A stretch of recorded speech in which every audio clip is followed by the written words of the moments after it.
Hello everyone, welcome back to GraveTales. I know many of you enjoy listening to these videos as you fall asleep.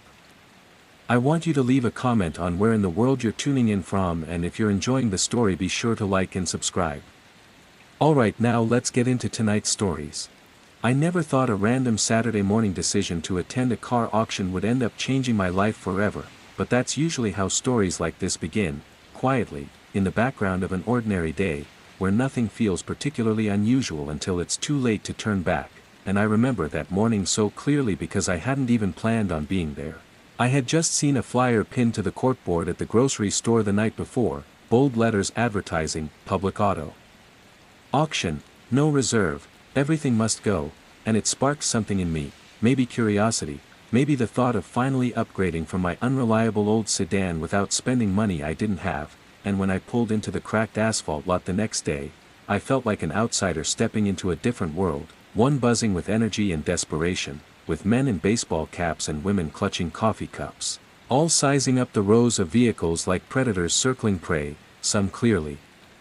mechanics who knew how to spot value in the rust, others just hopeful folks like me who thought they might get lucky. And I remember walking slowly down the rows, passing trucks with busted doors, minivans with shattered windows taped over with garbage bags, and the occasional surprisingly decent-looking sedan that drew little crowds of bidders, the air thick with the smell of oil, cigarettes, and stale exhaust. And I tried to imagine each car's story, where it had been, who had driven it, what kinds of lives had unfolded behind its wheel, but I kept circling back to one particular car tucked near the end of a row, a gray four-door with a dull finish, nothing flashy, nothing that screamed, "Pick me," but something about the way it sat there caught my attention, like it was waiting, like it wasn't just another junker about to be carted off by the highest bidder. And when I leaned in close to look, I noticed little details. The faint outline of an old bumper sticker peeled away, scratches on the door handles, a key dangling in the ignition as if left there in a rush, and I remember thinking, this one looks average enough that nobody will fight for it, maybe I'll get a deal, because that's how auctions usually go. People fight for the shiny ones and overlook the plain ones. And as the auctioneer's voice boomed over the crackling PA system, rattling off lot numbers and starting bids in a rhythm almost like chanting, I waited for that car to come up, listening as vehicles rolled forward one by one, buyers shouting numbers, hands going up, the hammer falling fast, money exchanging faster, and I couldn't help but feel the adrenaline, the temptation to raise my hand even on cars I didn't want, but I held back, saving my shot, because in my head that gray car was already mine. And when the moment finally came, when they drove it up and announced it as lot number 72, four-door sedan, unknown mileage, sold as is, where is, I caught the hesitation in the crowd, the silence that followed, and I felt a rush of excitement, because I knew nobody else was eager for it. And the auctioneer started low, calling out 100, then 200, and I raised my hand, heart pounding, waiting for a counterbid that never came. And in less than a minute the hammer fell. The car was mine for a few $100, cheaper than I could have imagined. And as the paperwork was shuffled into my hands, I had that strange mix of pride and unease, like I'd beaten the system somehow but also stepped into something I didn't fully understand. And when I slid into the driver's seat for the first time, the vinyl was cold and cracked, the steering wheel sticky with age, and yet there was a weight in the air that didn't match the ordinary wear and tear of a used car, a heaviness I brushed off as paranoia because I wanted so badly to believe I'd scored a hidden gem. And I told myself all the little quirks could be fixed. The faint rattling sound from the back, the slightly sour odor clinging to the upholstery, the way the glove box sagged open as if it had been forced too many times. But underneath it all, in the quiet of that moment, I had the tiniest flash of doubt, one I ignored because that's what we do when we want something badly enough. And so I turned the key, listened to the engine cough and sputter before catching, and pulled out of the lot feeling like I had just set something in motion. Something irreversible, even if I couldn't see it yet. And I remember glancing at the rearview mirror as I left, seeing the auction lot fade into the distance, the rows of forgotten vehicles shrinking behind me. And I didn't know then that the car I just bought didn't just come with dents and scratches. It carried a story, one written in blood and silence, a story I was about to inherit whether I wanted it or not. And that's how it began, not with a dramatic scream or flashing lights, but with me driving home in a car that already knew more about death than I ever would. The drive home should have been ordinary, just me behind the wheel of my new purchase, a little proud of the deal I had scored, maybe even excited at the idea of fixing up the car, but almost immediately it felt different from every other car I'd ever driven, and I don't just mean the mechanical quirks that come with an auction car, though there were plenty of those, but something else, something harder to describe. Almost like a mood hanging inside the cabin, the kind of sensation you can't put your finger on, but you know in your gut it's there, and I noticed it right away as I pulled out of the lot, the steering wheel stiff in my hands, the car pulling slightly to the right like it wanted to go somewhere other than where I was steering, the engine making a low droning sound that didn't quite match the RPMs, like a muffled hum vibrating up through the pedals, and then there was the smell, faint at first but growing stronger as the sun heated the interior, a sour, metallic tang.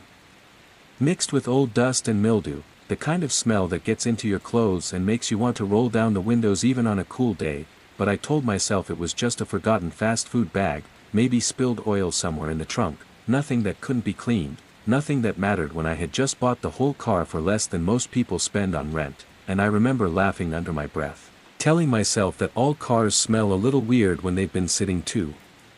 long, though deep down I knew it wasn't just any smell, it was the kind of odor that sticks in your memory, the kind that makes you feel uneasy without knowing why, and I found myself fiddling with the radio to distract myself, hoping for some music to drown out my thoughts, but all I got was static, the tuner stuck between stations, faint voices drifting in and out like whispers underwater, and I quickly switched it off, preferring silence over that eerie, broken sound, though the silence only made me more aware of the other noises, the occasional thump from the back whenever I went over a bump, the faint clinking of metal as if something loose was rolling in the trunk, and each time I heard it my stomach tightened because it didn't sound like tools or junk, it sounded heavier, more deliberate, like a weight shifting with purpose, but I told myself again and again that it was probably just a jack or a tire iron, maybe someone left behind a box of parts, because cars at auction always come with surprises, and I tried to keep my eyes on the road, tried to remind myself that I was lucky, that I had found a car that ran and drove for next to nothing, and as the miles ticked by, I tried to imagine who had owned it before me, whether they had kids who spilled juice in the back seat, whether they had driven to work every day or taken long road trips, and in my mind I built a picture of some average family, because that made it easier to ignore the darker possibilities, but as I passed under a line of trees and the sunlight flickered across the windshield in strobing bursts, I caught myself gripping the wheel too tightly, my shoulders locked up, as if bracing for something I couldn't see, and for the first time I thought about the paperwork, the thin folder they had handed me at the auction office, which I hadn't even opened yet, and a strange thought hit me, what if the name inside, the last registered owner, wasn't just some random person, what if they were someone I'd heard about on the news years ago, what if this car had already been part of a story before I stepped into it, but I shoved that thought away because it felt ridiculous, like scaring myself with shadows, and I forced my eyes to the horizon, just focusing on getting home, mile after mile, but the car didn't let me relax, not once, and I kept noticing small things, like the way the rearview mirror seemed to vibrate even when the road was smooth, making the reflection ripple as though something in the back seat was moving when I knew nothing was there, or the way the seatbelt buckle on the passenger side was bent, twisted almost like it had been forced in some violent way, and then there was the glove box, which hung half open no matter how many times I slammed it shut, as if it was determined to reveal its secrets, and when I finally gave in and tugged it open at a stoplight, I found only a crumpled napkin and a broken pen, but even that felt staged, too empty, like someone had cleaned it out with intention, wiping away anything that might connect them to the car, and when the light turned green and I pressed the gas, the car hesitated before lurching forward, the engine coughing like it was resisting movement, and that was when I caught myself whispering aloud, "Come on, don't do this to me," like I was pleading with the car itself, as if it had a will of its own, and that thought unsettled me more than anything else because I don't usually talk to cars, I don't assign them personalities, but in that moment I couldn't shake the feeling that it was listening, that it understood, and as strange as that sounds, the sensation only grew stronger the longer I drove, until I started avoiding the rearview mirror altogether because I couldn't stand the distorted shaking image of the empty back seat, and when I finally turned down the familiar road toward my house, I felt a strange sense of relief, like stepping into safe territory, but the car didn't share that feeling, It groaned as it went up the small hill near my driveway, the trunk thumping again like something inside was protesting the stop, and when I parked and killed the engine, the silence that followed was almost unbearable, so heavy and complete that I sat there for a long minute without moving, listening, waiting, half convinced I would hear a knock from inside the trunk, and I tried to laugh at myself for thinking such ridiculous things, tried to push open the door and shake it off, but even as I stepped out into the sunlight of my own driveway, the car seemed to loom behind me, its dull gray paint catching no shine, absorbing light instead of reflecting it, and I remember turning back, staring at it for longer than I should have, and whispering to myself, what did I just bring home, because deep down, even before I opened that trunk, before I knew anything about what was inside, some part of me already understood that this was not just a car, not just an old auction find, but something far heavier, something carrying a story that was about to tangle itself into mine whether I was ready or not, and standing there in the quiet, with the faint smell still clinging to my clothes, I had the chilling thought that I hadn't chosen the car at all, it had chosen me. When I finally gathered enough courage to really look over the car after getting it home, I decided the best place to start was with a good, thorough cleaning, because that's what you do with a used car, especially one from an auction where nobody knows where it's been or what it's been through, and I thought maybe if I scrubbed it down, vacuumed the carpets, and got rid of whatever trash and stains it held, I could make it feel like mine, like it was no longer just a stranger's abandoned possession but something I had claimed and given new life. But from the very beginning it was clear this car didn't want to give up its past so easily, because even opening the doors that morning felt like prying into something private, the hinges groaning in protest, the stale smell rolling out in a wave that made me pause before climbing in, and when I slid into the driver's seat with a trash bag and a pair of old gloves, I told myself to focus on the small things first, the obvious clutter. But there was a tension in my chest that kept building, like every gum wrapper or old receipt I picked up might lead to something I didn't want to find, and the first handfuls were normal enough, crumbled napkins, a couple of gas station cups sticky with dried soda, an empty cigarette pack shoved under the seat, but then I started noticing details that gave me pause. Like the way the passenger side floor mat was oddly stained in one corner, not coffee or soda, but something darker, almost black, baked into the fibers, and when I scraped at it with a fingernail, it didn't come loose, and I caught myself wondering what had spilled there and why it had never been cleaned, and in the back seat there were even stranger things, like a single sneaker with no laces shoved halfway under the driver's seat, small enough to belong to a teenager or a woman, scuffed and dirted like it had been dragged rather than worn, and I held it in my hand for a long moment, waiting for some logical explanation to float into my mind, but all I felt was a chill, so I dropped it quickly into the bag and tried to move on, telling myself shoes get lost all the time in cars, maybe it was a spare, maybe it was forgotten, but the more I looked, the less those excuses made sense, because tucked into the pocket behind the passenger seat was a folded up piece of paper, and when I carefully pulled it out and opened it, I saw it was a receipt from a gas station 2 towns over, dated more than 5 years ago, listing only fuel and a pack of cigarettes, and the name on the card used was smudged beyond recognition, but the idea that this car had been sitting, or at least used, that long ago without being cleaned made me uneasy, and I thought about how many hands had touched its wheel, how many lives had cycled through it, leaving behind traces like ghosts clinging to the fabric, and as I vacuumed the back seat, the nozzle caught on something wedged deep in the crack of the seat, and when I pried it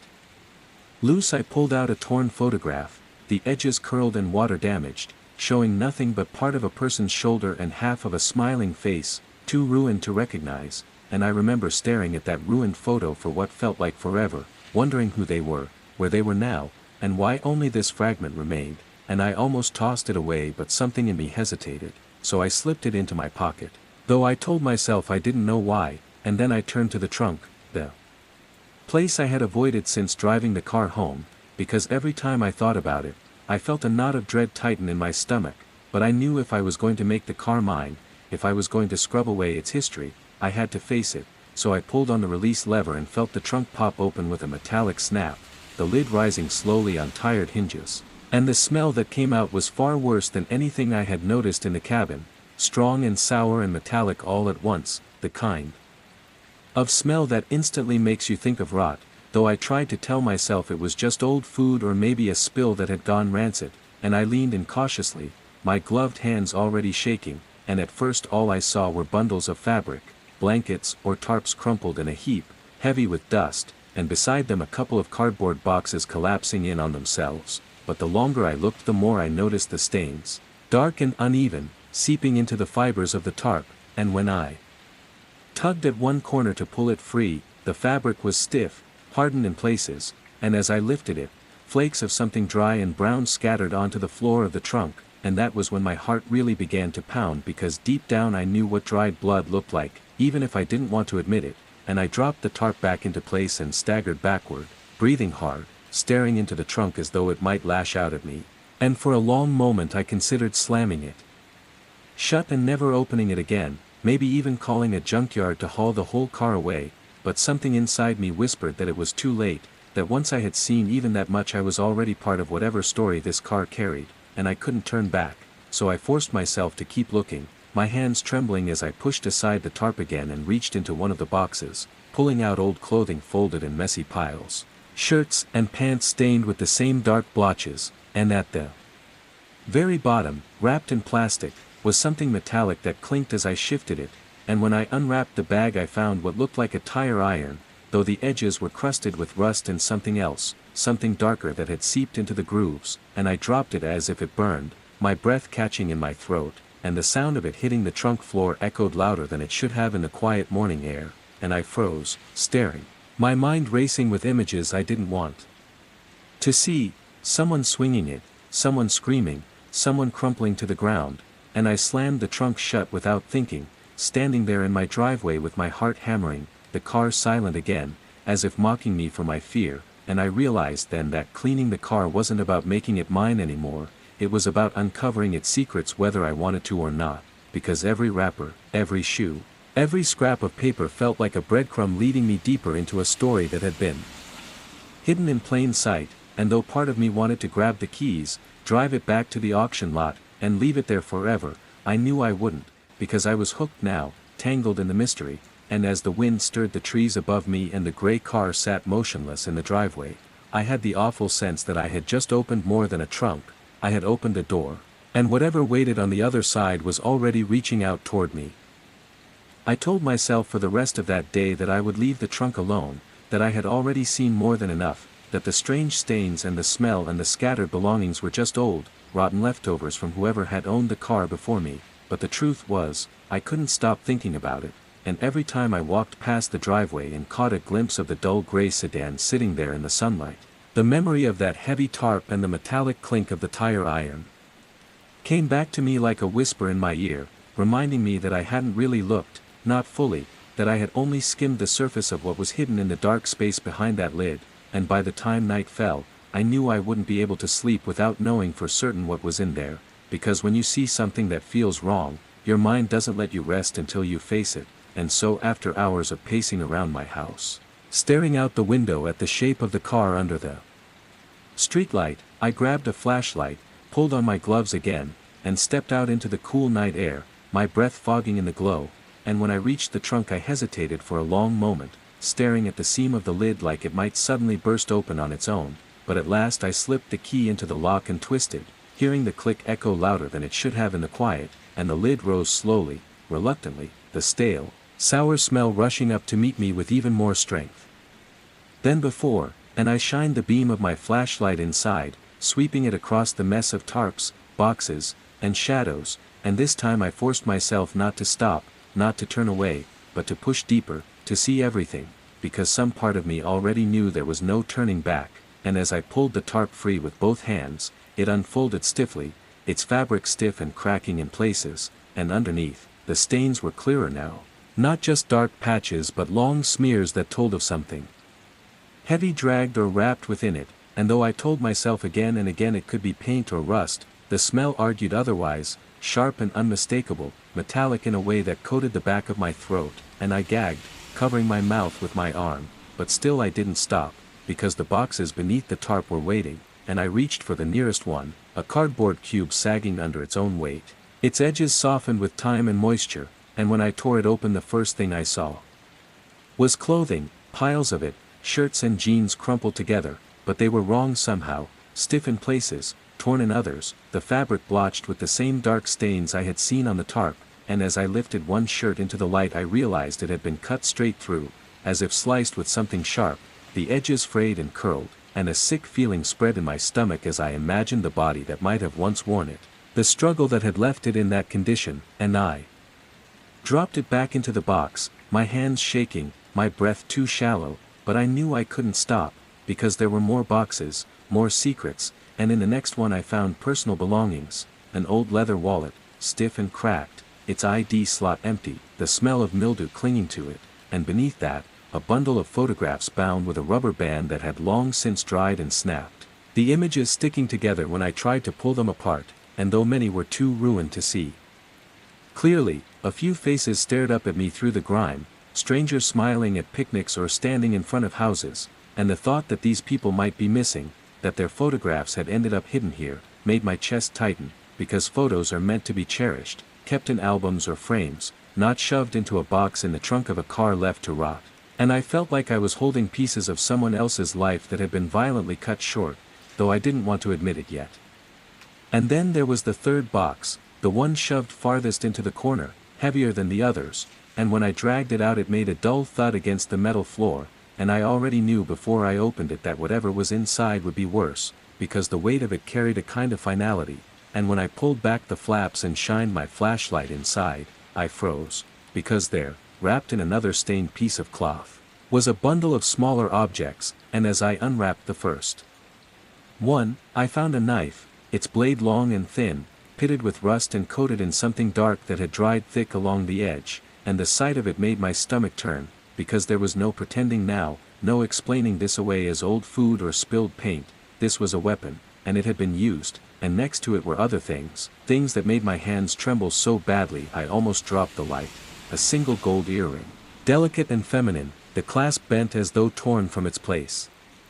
A wristwatch with its crystal face cracked straight down the middle, the time frozen forever at some meaningless hour, and beneath those, a thin stack of papers, folded and creased, and when I pulled one free and opened it, I saw it was a missing person flyer, yellowed and curled at the edges, the photograph of a woman smiling stiffly, her name printed in bold letters beneath it, and the realization hit me like a blow. Whoever she was connected to this car, and whoever had filled these boxes hadn't wanted her to be found, and I felt my chest seize up with panic, because I understood now that I wasn't just cleaning up someone else's mess, I had stumbled into a crime scene, one that had been hidden for years, and the evidence was sitting in my driveway, in my hands, and my fingerprints were all over it, and I suddenly felt exposed, like eyes were on me from the shadows, like whoever had left these things here would somehow know I had discovered them, and I stumbled backward, nearly dropping the flashlight, slamming the trunk closed with all my strength, the sound echoing into the night, and I leaned against the car, breathing hard, staring at it as though it were something alive, something dangerous, and in that moment I wanted nothing more than to erase what I had just seen, to go back inside, crawl into bed, and pretend none of it had happened, but I couldn't, because the images were already burned into my mind. The knife, the earring, the photograph of the missing woman, and I knew with a sinking certainty that this car was more than just a machine, it was a coffin of secrets, and by buying it, I had cracked the lid open, and the story inside was already spilling out into my life whether I was ready or not, and as I stood there in the cold night air, staring at the silent gray shape, I whispered aloud, "What have I done?" because I knew, deep in my bones, that I had crossed a line I could never uncross. When I finally stumbled back into my house after slamming that trunk shut, I didn't even bother turning on the lights, I just stood in the darkness with my back pressed against the door, my chest heaving like I'd been running, and I realized in that moment that my entire body was shaking, not just from the cold night air but from the weight of what I had seen, because it wasn't just the knife or the stained clothes or the earring that had unsettled me, it was the unmistakable sense that I had opened a door into something I had no business stepping into, and now that door was wide open in my mind and it wasn't going to close again, no matter how badly I wanted it to, and as I stood there gripping the doorknob so hard my knuckles went white, I tried to think rationally. I told myself I needed to breathe, to calm down, to sit and sort through what this meant, but the moment I closed my eyes the images came rushing back. The flyer with the smiling woman, the smear of rust and something darker along the knife blade, the strange collection of belongings that were too personal, too specific to be explained away as trash, and I had to open my eyes again and remind myself I was safe, at least for now, inside my own house, though the thought that the car was sitting only yards away outside my window made me feel like I had invited a wolf to sleep at the foot of my bed. I walked into the kitchen on autopilot, poured myself a glass of water with trembling hands, and tried to drink it, but the taste of metal clung to the back of my throat, and I nearly gagged, so I set the glass down and gripped the counter, forcing myself to focus on the facts. Fact 1, the car was mine now, legally speaking, the title in my name, the keys in my pocket. Fact 2, the contents of the trunk suggested something terrible, possibly a crime that had never been discovered, and I had seen enough late-night documentaries to know that the moment I called the police, I would be pulled into that web, answering questions I wasn't prepared to answer, possibly even looked at with suspicion because of how much of it I had already touched. I tried to picture the officers standing in my driveway, their flashlights sweeping over the car, their gloved hands lifting out those boxes one by one, holding up the stained clothing, the knife, the photographs, and then turning to me with their brows furrowed, asking why I had waited to call, why my fingerprints were everywhere, why I had tampered with what they would undoubtedly consider evidence. And my stomach twisted because I knew exactly how it would look. But then the other thought came creeping in, the one that asked if I could really keep this to myself, if I could sleep at night knowing that whatever had happened to those people, their last traces were sitting in my driveway, hidden under a lid that only I now had the key to, and if by staying silent I was becoming part of the same crime that had trapped them there in the first place. I paced the kitchen floor for what felt like hours, circling through those thoughts like a dog chasing its tail, never finding a way out, until at last I sat at the table with my head in my hands, whispering aloud, "What do I do? What do I do?" over and over like the words themselves might conjure an answer.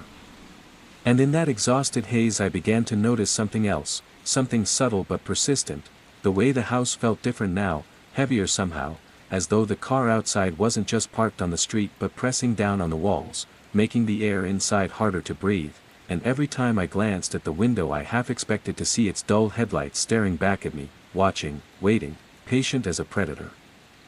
I told myself it was paranoia, the natural aftermath of shock, but that didn't stop the crawling sensation along my skin, the feeling that I wasn't alone anymore, that by unlocking that trunk I had invited something into my life, and no matter how many times I tried to reason it away, I couldn't shake the certainty that it knew I had seen too much.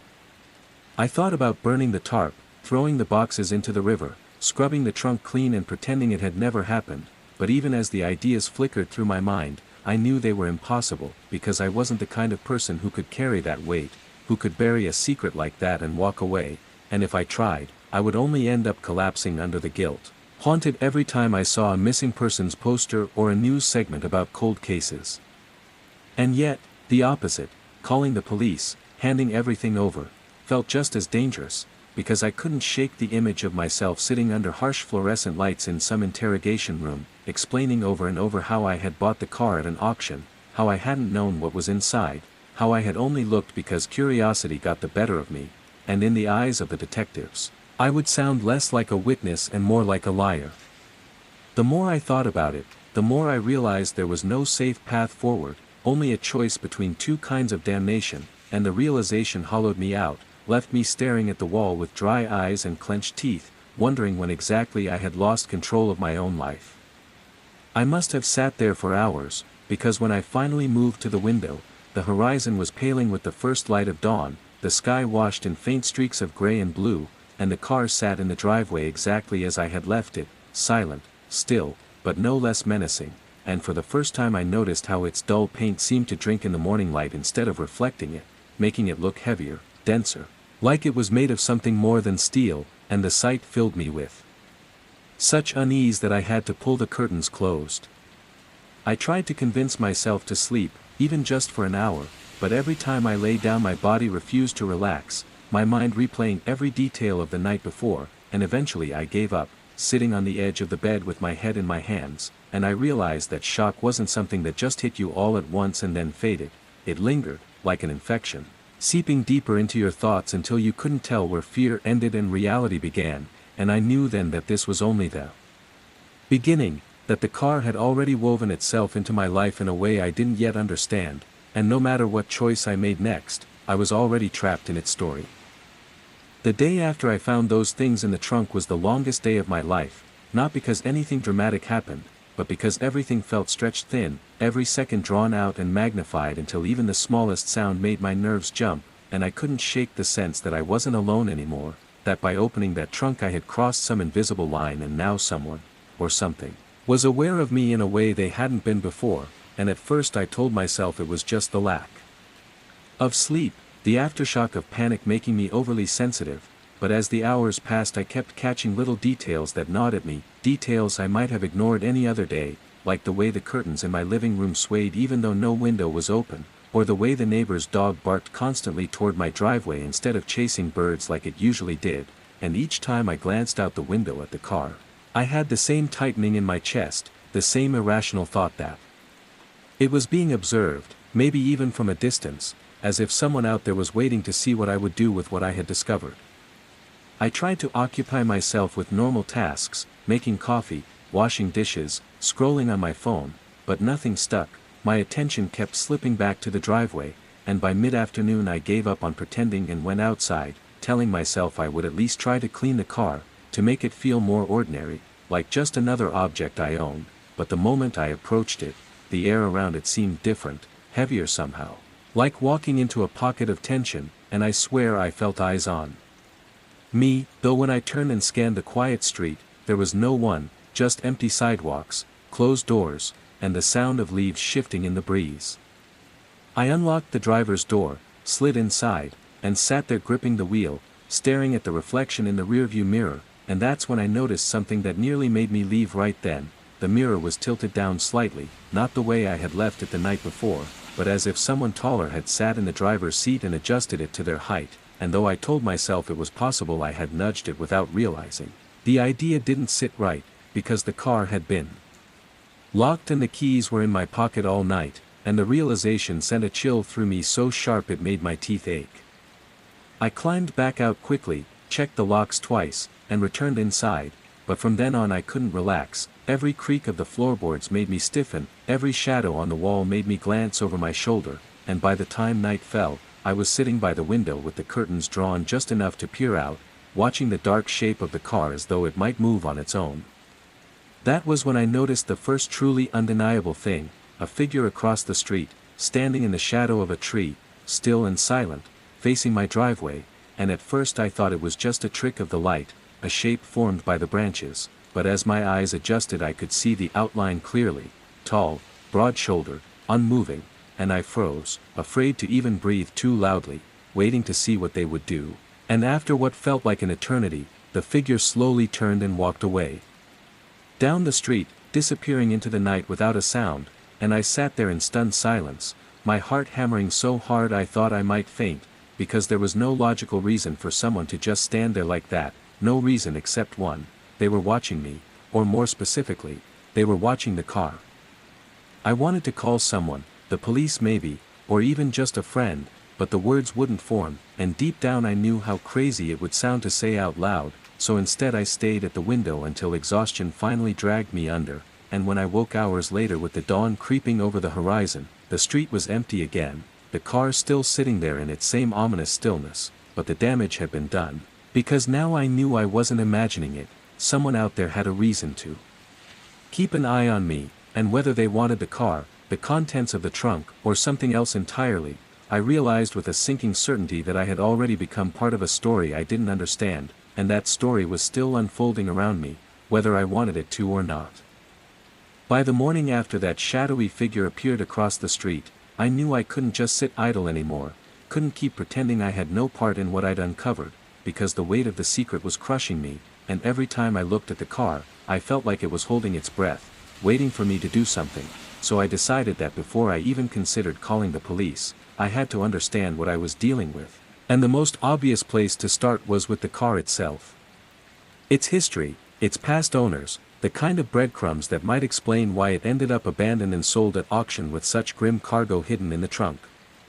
I dug out the thin folder they'd handed me at the auction office, the one I had shoved in a drawer without opening, and when I pulled it out, my hands trembled slightly, not because of the weight of the paper but because of what it might contain, because for the first time I felt like I was about to peel back the first layer of a story that had been waiting in silence for someone reckless enough to tug on the thread. Inside, there wasn't much: a copy of the auction listing, a receipt for my payment, and the most important piece, a small slip with the VIN, the vehicle identification number, typed neatly across the top.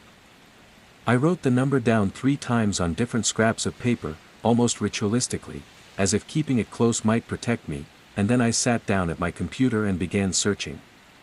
At first it was frustrating, just endless sites asking me to pay for reports, dead ends, or pages with vague information, but after an hour of digging, I started piecing together the story. The car had been registered to 3 different owners in the last 10 years, 2 of them ordinary enough, people in neighboring counties with no obvious connection to anything suspicious, but the third, the most recent, was harder to pin down.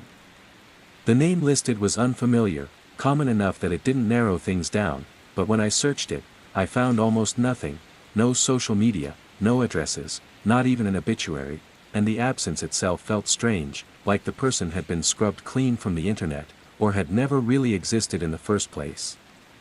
The more I dug, the more the puzzle deepened, because when I checked the VIN against public databases of stolen vehicles, it popped up once, flagged in a forum discussion years ago, someone claiming their friend's car had vanished under mysterious circumstances, but then the thread went cold, no follow-ups, no resolution, like someone had deliberately shut down the conversation. That was when I shifted my focus to the contents of the trunk, the missing person flyer in particular, because I remembered the face of the woman, the way her smile seemed frozen in time, and though I didn't dare unfold the paper again, I typed her name into the search bar and held my breath. At first, nothing, just random results, but then buried in the archives of a local newspaper from nearly a decade ago, I found it, an article about a young woman who had disappeared after leaving work late one night, her car found abandoned on the side of a county road, her case still unsolved. The details were minimal, just enough to paint a picture, but when I compared the dates, the timeline lined up eerily with one of the car's ownership transfers, as if the vehicle itself had silently crossed paths with her disappearance. I felt the hairs rise on the back of my neck as I read the words over and over, because it was no longer just speculation, no longer just my imagination weaving stories. The evidence in the trunk had a name, a face, and a history that someone, somewhere, had tried to bury. I spent the rest of the day in a fog of research, digging deeper into old archives, cross-referencing VIN lookups with news articles, chasing every loose thread I could find, and with each connection, the car seemed to grow heavier outside my window, as if it were swelling with the weight of its past. I found 2 more cases that sent chills through me, one involving a missing college student who vanished after a party in a nearby town, last seen getting into a car described vaguely by witnesses as dark-colored, older model, and another about a man whose remains were found years later in a wooded area with no explanation of how he'd gotten there. Both timelines overlapped with the car's history, and while I couldn't prove the connections, the coincidences gnawed at me until they didn't feel like coincidences at all. What unsettled me most, though, wasn't just what I found, but the sense that someone else was also looking, that I wasn't the only one following these digital breadcrumbs, because a few times during my search, when I refreshed pages or clicked links, I'd get strange error messages, or notices that the page was no longer available, even though I had just seen it minutes earlier, and once, while scrolling a forum about unsolved crimes, I noticed a user commenting beneath an old thread about the same missing woman whose flyer I had in my trunk, the comment vague but chilling: "Some things aren't meant to be uncovered."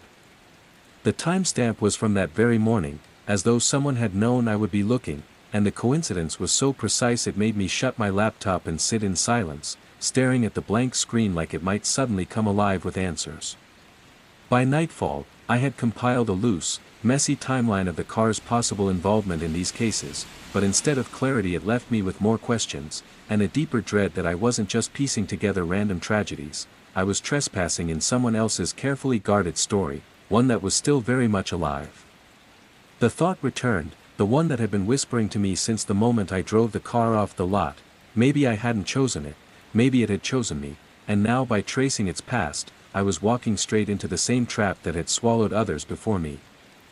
I tried to shake it off, tried to convince myself that I was being paranoid, that I was just a guy in over his head with a bad purchase from an auction, but when I stood by the window again, peering out at the car sitting silently in the driveway, I couldn't ignore the sensation that somewhere in the shadows, someone else was watching too, waiting to see what I would do with the truth I was stumbling toward. And in that moment I understood that the real danger wasn't just in what I had found, it was in what might come next. I had told myself that maybe the worst of it was behind me, that after a day of obsessive searching and dead ends I could finally get some sleep, but sleep never really came. It was more like a shallow drifting where I would slip in and out of awareness, every creak of the house jolting me awake again, my mind refusing to let me rest, and sometime deep into the night, when the world outside was at its quietest, I heard it for the first time, a faint metallic click, like a lock being toyed with. So soft it might have been nothing at all if I hadn't already been tuned to every sound like a radio dialed to static, and at first I lay there frozen, my body caught between wanting to ignore it and wanting to know, my brain whispering excuses like maybe it was the cooling of the car's engine, maybe a branch against the window, but deep down I already knew that sound, knew it from a lifetime of locking and unlocking doors. And the hair on my arms stood straight up because I realized someone was out there, right now, just a few feet away from me, touching the car I had brought home, the car that had already proven itself to be no ordinary possession. I forced myself to get up, moving as silently as I could, my bare feet pressing into the cold floorboards, and I crept toward the living room where the curtains were drawn, but not tightly enough, a sliver of the outside spilling through, and I leaned carefully to the side to peer out, my heart pounding so loudly I was sure it would give me away, and that's when I saw it, a shape crouched near the car, low and deliberate, the glow of a flashlight beam faintly bobbing as it traced along the trunk, and even though the figure was mostly hidden in shadow, the way they moved told me everything. They weren't just curious, they were searching, checking, making sure of something, and the realization nearly sent me stumbling back because it confirmed what I had feared since the moment I found those things inside, that I wasn't the only one who knew, that somewhere out there was a person who had been tied to this car before me, and now they were back, trying to reclaim or erase whatever traces had been left behind. I stood there gripping the curtain so tightly I thought it might tear, my mind racing with possibilities. Should I flick on the porch light to scare them off? Should I call the police? Should I do nothing and pray they would leave? And each option seemed both right and wrong at the same time, because I didn't know what kind of person I was dealing with, whether they were desperate, dangerous, or simply cautious. And after a few agonizing minutes that felt like an hour, the figure rose to their feet, lingered by the trunk for a moment as if listening, then slowly turned their head toward my house. Even though the darkness hid their face, I felt their eyes sweep across the window where I stood, and I ducked instinctively, heart hammering, pressing myself against the wall like a child hiding from a monster, and I stayed there holding my breath until I finally gathered the courage to peek again, but by then the driveway was empty, the figure gone, the car sitting silent and untouched as though nothing had ever happened. I stayed awake the rest of the night, pacing, checking the locks, peering out the window every few minutes, half expecting to see them return, but the hours crawled on in silence until dawn painted the sky gray, and when I finally forced myself outside, the first thing I noticed was the faint smudge near the trunk lock, like a fingerprint in dust, proof that I hadn't imagined it, and though part of me wanted to scrub it clean immediately, another part wanted to preserve it, to hold on to the evidence that someone else had indeed been there, because otherwise who would believe me? But what unsettled me most wasn't just the visit itself, it was the question of why they had left without opening it, why they had touched the lock but not forced it, and the only answer that made sense was that they didn't need to, not yet, anyway, because they knew the car wasn't going anywhere, that I wasn't going anywhere, and they had time on their side. For the rest of the day I couldn't focus on anything else, every knock of the wind on the siding made me flinch, every car driving by made me hold my breath, and when night came again, I felt myself slipping into a ritual, shutting off lights earlier than usual, drawing the curtains tight, checking the doors and windows 3 times, and then sitting in the same spot by the window with the same sliver of view, waiting for the visitor to return, because now I knew they would, maybe not tonight. Maybe not tomorrow, but sooner or later they would come back, because people don't go to that kind of risk just once, not for something they've already lost, and each time I looked at the car, its gray surface dull under the street lamp, I couldn't shake the thought that it wasn't just me being watched anymore, the car itself was under surveillance, like an object of obsession, and I was merely in the way. That night passed without incident, but the waiting was its own form of torture, and by the third night, when I heard the faint crunch of footsteps on gravel outside, I didn't even freeze in panic this time. I was ready, or as ready as I could be, and I moved to the window in silence, heart racing but eyes sharp, and sure enough, the figure was back, this time not crouching but standing beside the car, their hand trailing slowly along the roof as if reacquainting themselves with it, and though I couldn't see their face, I could tell by the posture, the deliberate calmness, that this wasn't someone stumbling upon it by accident, this was someone who had a history with that vehicle, someone who knew exactly what was in its trunk and what it meant. I thought about grabbing my phone, calling the police, but before I could even move, the figure leaned down and whispered something against the car, a gesture so intimate and deliberate that it froze me in place, because whatever they said, I didn't hear it, but the act itself made it clear, they weren't afraid, they weren't hiding, they were sending a message, and whether it was for me or the car itself, I couldn't tell. After a few moments, they walked off again, disappearing into the night as silently as before, and this time when I finally exhaled, I realized that my fear had shifted into something else entirely, not just dread, but inevitability, the sense that this was no longer about if something would happen, but when, and I had no idea whether I was supposed to stop it, report it, or simply survive it. The car sat there in the aftermath like a lure, bait for something circling closer, and I knew with a hollow certainty that the night visitor wasn't finished, not by a long shot, and neither was I.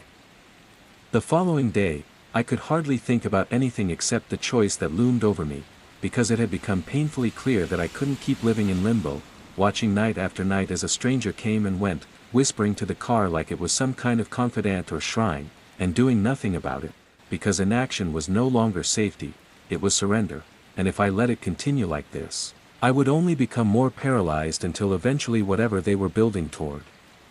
would happen on their terms, not mine, and that idea terrified me more than the figure itself, so I sat in my kitchen, staring at the cold mug of coffee I hadn't touched, making mental lists, running through scenarios, asking myself over and over again whether I should call the police and risk being dismissed, whether I should wait outside with a weapon like some vigilante and hope I wasn't walking into a trap, whether I should try to follow them and finally see where they went, or whether I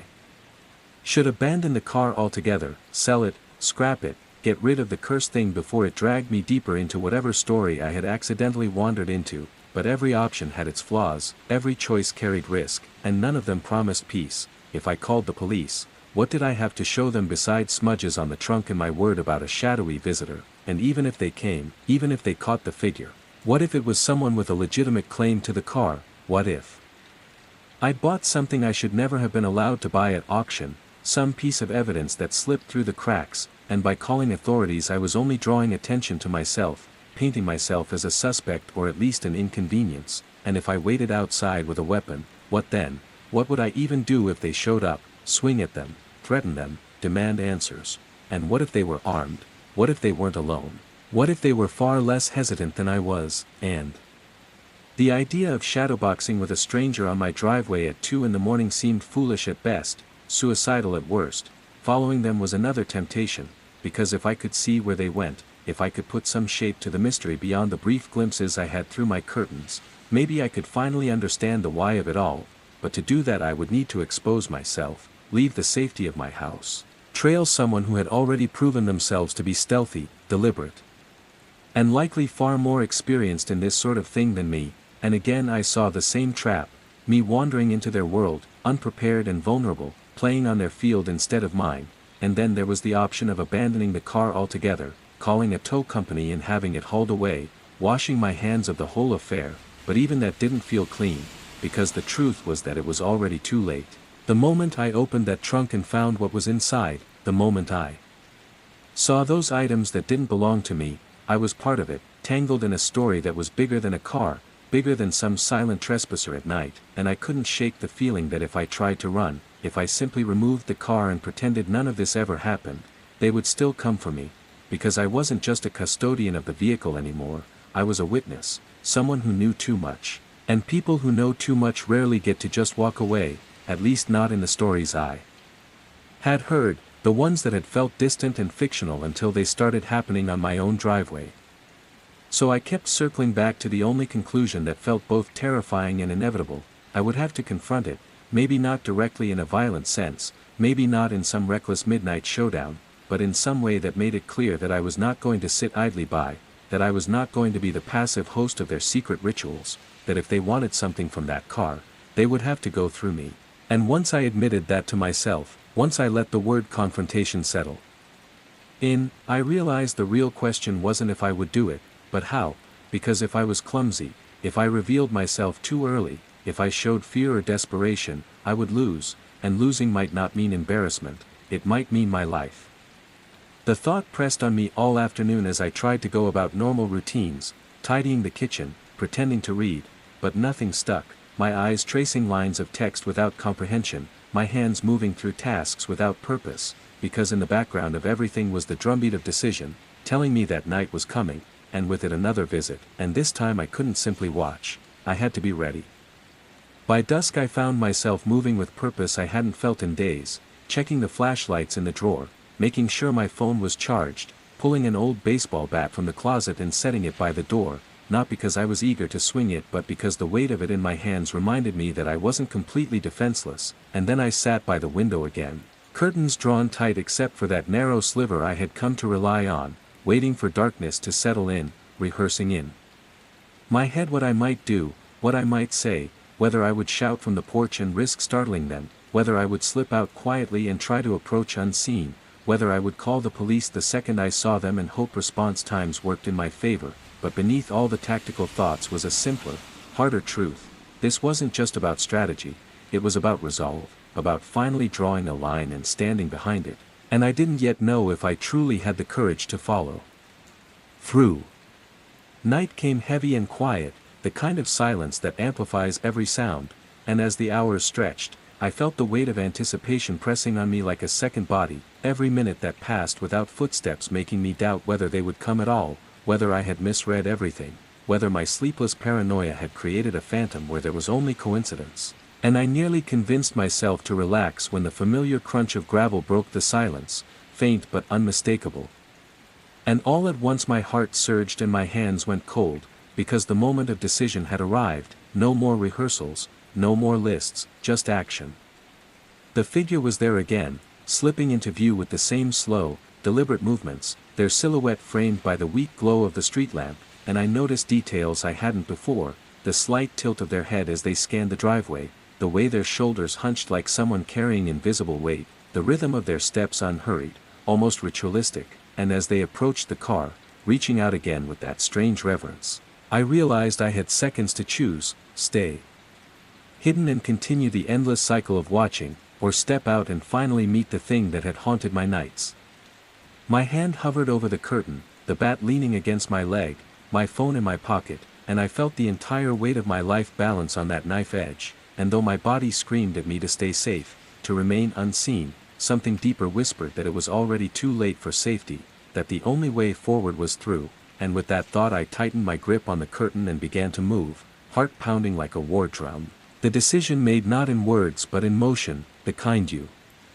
can't take back once begun. When I pulled back the curtain and finally stepped onto the porch, it felt like crossing a boundary I could never uncross, like the difference between dreaming about fire and reaching your hand into the flame, because the second the cool night air hit my skin and I saw the figure clearly, standing only a few feet from the car, my heart slammed so violently against my ribs I thought it might break free, and yet some strange calm came with it. The kind of calm you feel only when your body knows there's no turning back, only forward, and so I gripped the bat at my side, steadied my voice as best I could, and called out across the stillness, a sharp, trembling, "Hey," that split the silence louder than I meant, and for the first time in all these nights, the figure froze mid-motion, hand hovering inches above the trunk, head slowly turning toward me, and I could see the face now, not clearly enough to recognize features, but enough to know it was a man, tall, gaunt, with dark hair falling forward and eyes that glinted in the weak spill of the street lamp, eyes that didn't widen in surprise or flicker with fear, but simply locked onto me like they had been expecting this moment, like I was part of the ritual all along. My throat went dry, every instinct screaming at me to retreat back into the house, to bolt the door and pretend I hadn't seen him, but I forced myself to stand firm on the porch, forcing out words that felt both too weak and too loud. "What are you doing?" And for a long second he didn't answer, just stared, unmoving, and the silence stretched until I thought I might collapse under it, and then his lips parted. His voice rasping low but steady, and the words he spoke cut straight through me. "It's not yours." At first I didn't understand, because the car was mine, legally mine, I bought it, I had the paperwork, but the way he said it made all of that feel flimsy, meaningless, like the title and receipt were jokes compared to some deeper claim, and I stammered, I bought it, as though the explanation might hold weight, but he tilted his head slightly, like an adult humoring a child, and repeated, slower, more deliberate, "It's not yours." Something about the repetition made me shiver, because it wasn't just a correction, it was a warning, and suddenly the bat in my hand felt useless, the porch light above me too dim, the street too quiet, like I had walked into a performance where I didn't know my lines. I tried to find my voice again, to push back, to say something that might break the spell, so I asked, "Whose is it then?" But even as the words left me I regretted them, because the answer came too quickly, too calmly, "Hers." And that single word froze me in place, because instantly I thought of the contents of the trunk, the things that didn't belong to me, the pieces of someone's life, or someone's death, that had been left behind, and my stomach turned as I realized I might be standing face to face with the person who had put them there. My grip on the bat tightened though my hands were slick with sweat, and I forced myself to take one slow step off the porch, my voice shaky but louder now. "Who are you? What do you want?" And for the first time he moved, not toward me but around the car, dragging his fingers lightly along the metal as though he was petting a living thing, and in the stillness of the night I heard his quiet answer, "I want what was taken." I didn't know whether he meant the car itself, the items from the trunk, or something less tangible, but the way he said it sent ice through my veins, because it sounded less like a request and more like a promise, and I realized in that moment that I wasn't going to get a clean explanation, not tonight, maybe not ever, but I also knew I couldn't let him think I was weak, couldn't let him believe he could keep circling my life like a predator waiting for me to falter, so I raised the bat. Slightly, trying to sound steadier than I felt, and said, "You need to leave, now," and for a brief, terrifying second I thought he might laugh, but instead he simply straightened, his eyes still locked on mine, and whispered, "You'll see," before stepping back into the shadows, his figure melting into the darkness with a grace that made my skin crawl, and within seconds he was gone, swallowed by the night as if he'd never been there at all. I stood frozen for what felt like an eternity, my breath loud in my ears, the quiet of the neighborhood pressing down heavy, and only when I was certain he wouldn't return did I lower the bat, back into the house, and lock the door, every bolt and chain suddenly feeling fragile, inadequate against whatever I had just faced. I sank onto the couch, trembling, my mind replaying his words over and over, "It's not yours, hers, I want what was taken," each phrase twisting tighter around my chest until I could hardly breathe, and I realized that though I had finally confronted him, though I had spoken and heard his voice, I wasn't closer to safety or clarity. In fact, I was deeper than ever, because now it wasn't just shadows and guesses. It was a presence with a voice, with intent, and the line between me and the story in that trunk had been shattered forever, leaving me exposed, marked, and worse of all, curious in ways I couldn't control. When the house finally fell quiet again after that encounter, when the dark street outside was empty and there were no more shadows leaning against the car, I sat in my living room with the bat still resting across my knees and tried to convince myself that I had done something brave, that by confronting him I had taken back some control, but the truth pressed on me heavier with every passing minute. I hadn't stopped anything. I hadn't solved anything, all I had done was reveal myself, and now the figure knew what I looked like, what my voice sounded like, how fragile I seemed under the porch light, and the more I replayed the scene, the more I realized how little power I had actually held in that moment, because he hadn't run when I shouted, he hadn't flinched when I threatened, he hadn't even hurried when he left, he had simply looked at me with those steady eyes, spoken those cryptic words, and melted back into the dark like it belonged to him, and the calm way he had done it all scared me more than anything else, because it told me he wasn't afraid of me, not even a little, and people who aren't afraid are dangerous in ways that are hard to defend against. I barely slept, my body too keyed up with adrenaline to rest, and when the sun finally started to creep through the blinds, I sat in the gray morning light feeling more hollow than relieved, because the day didn't bring safety, it just meant the silence stretched longer, the questions grew heavier, and I had to face the choices I had put off for so long. Should I call the police? Should I tell them everything? Should I show them the contents of the trunk, or should I keep all of this buried like? The man in the shadows clearly wanted me to. I thought about the words he'd spoken, "It's not yours, hers, I want what was taken," and each phrase unraveled something in me the more I examined it, because if the car wasn't mine, then legally it might be, but spiritually, symbolically, maybe even criminally, it belonged to someone else, someone whose life had been ended or derailed long before I ever placed a bid at that auction, and if it was hers, then there was a woman at the center of all of this, a woman tied to those belongings. In the trunk, maybe the victim, maybe someone missing, and if he wanted what was taken, then he wasn't simply visiting to mourn, he was circling because something he valued, something he thought of as his, was inside my garage now, and that meant he wasn't going to stop, he wasn't going to walk away, not until he got it back or until I was removed from the equation. I tried to eat breakfast, but the food sat heavy in my stomach, every bite tasting like metal, so I gave up and poured coffee instead, pacing the kitchen as if moving could shake the dread off me, but it clung to me like a second skin, and every time I glanced out the window at the car, sitting silent and still in the daylight, I felt the same chill I had felt the first time I noticed the smudges on the trunk, the same creeping sense that it was less an object and more a trap, bait to draw me deeper. I pulled out my phone a dozen times, scrolling to the police department's non-emergency line, staring at the number without pressing it, because how could I even begin to explain this without sounding like a lunatic? "Hi, I bought a car at auction, there were strange things in the trunk, someone keeps coming at night and whispering to it, and last night they told me it wasn't mine." I knew how that would sound, and I pictured the polite but skeptical tone of the dispatcher, the half-hearted promise to send a patrol car, the officer showing up hours later, finding nothing, writing a small note in some file that would never be looked at again, and then me left alone, exposed, the man in the shadows even angrier now because I had tried to bring in outsiders. I thought about calling a friend instead, someone who could just sit with me, someone who could share the weight of it, but I didn't want to drag anyone else into it, because what if they became a target, what if the man watched them too, what if the story expanded to swallow more than just me, and besides, I didn't know how to tell it in a way that wouldn't make them back away slowly, eyes full of doubt.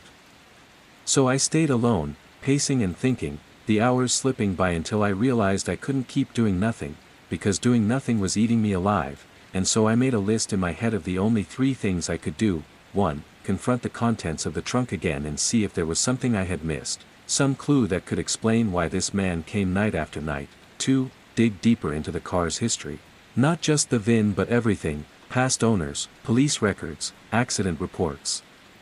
Any thread that could tie the car to a crime or a missing person. And 3. Prepare for the possibility that I might have to face him again, this time not by accident but by design, on my terms, and that thought scared me most of all because it meant embracing the role I had been resisting, not the unlucky bystander who stumbled into a dark story, but an active participant who might have to fight, to demand answers, maybe even to defend myself. The day passed in a fog of those thoughts, and though I tried to rest, tried to shut my eyes, every creak of the house made me snap awake, every passing car outside made me tense, until by evening I was pacing again, waiting for the night like it was an opponent I knew I had to face.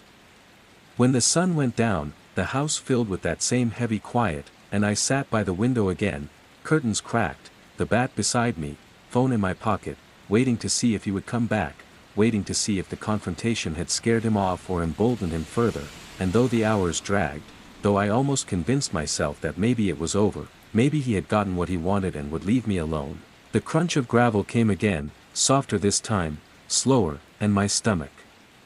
twisted as I saw the silhouette return, the same tall, gaunt figure, moving with that strange unhurried purpose, and though part of me wanted to run onto the porch again, to shout, to demand more answers, I stayed still, hidden in the shadows of my living room, watching as he stopped in front of the car and placed both hands on the trunk, bowing his head slightly like someone in prayer. And the sight of it filled me with a kind of cold terror I can't describe, because it wasn't just trespassing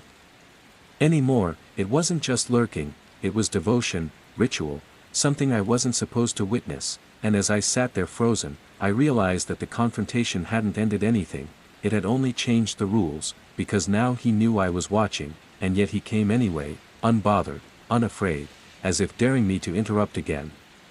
My hand tightened on the bat, my body tense, but I couldn't move, I couldn't speak, I just watched as he whispered something I couldn't hear and then stepped back into the night, vanishing once more, and I knew then that the aftermath wasn't a lull, it wasn't a pause in the storm, it was the deep breath before something worse, and if I didn't act soon, if I didn't uncover the truth of what tied that man to this car, the choice of what happened next would be taken from me entirely.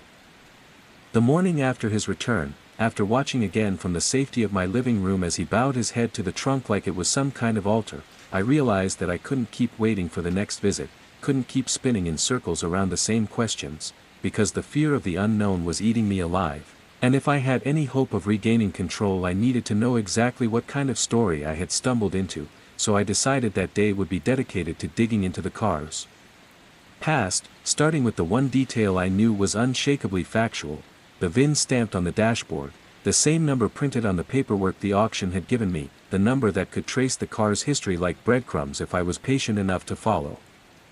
I sat at my kitchen table with my laptop open, coffee steaming beside me, hands trembling slightly as I typed the 17-digit code into a VIN lookup website, half expecting nothing, half dreading everything, and when the results loaded, my stomach tightened. Make, model, year, all matched, the car was what the auction had said it was, but as I scrolled through the ownership history, my unease deepened. Because the trail was longer than I expected, multiple names across different states.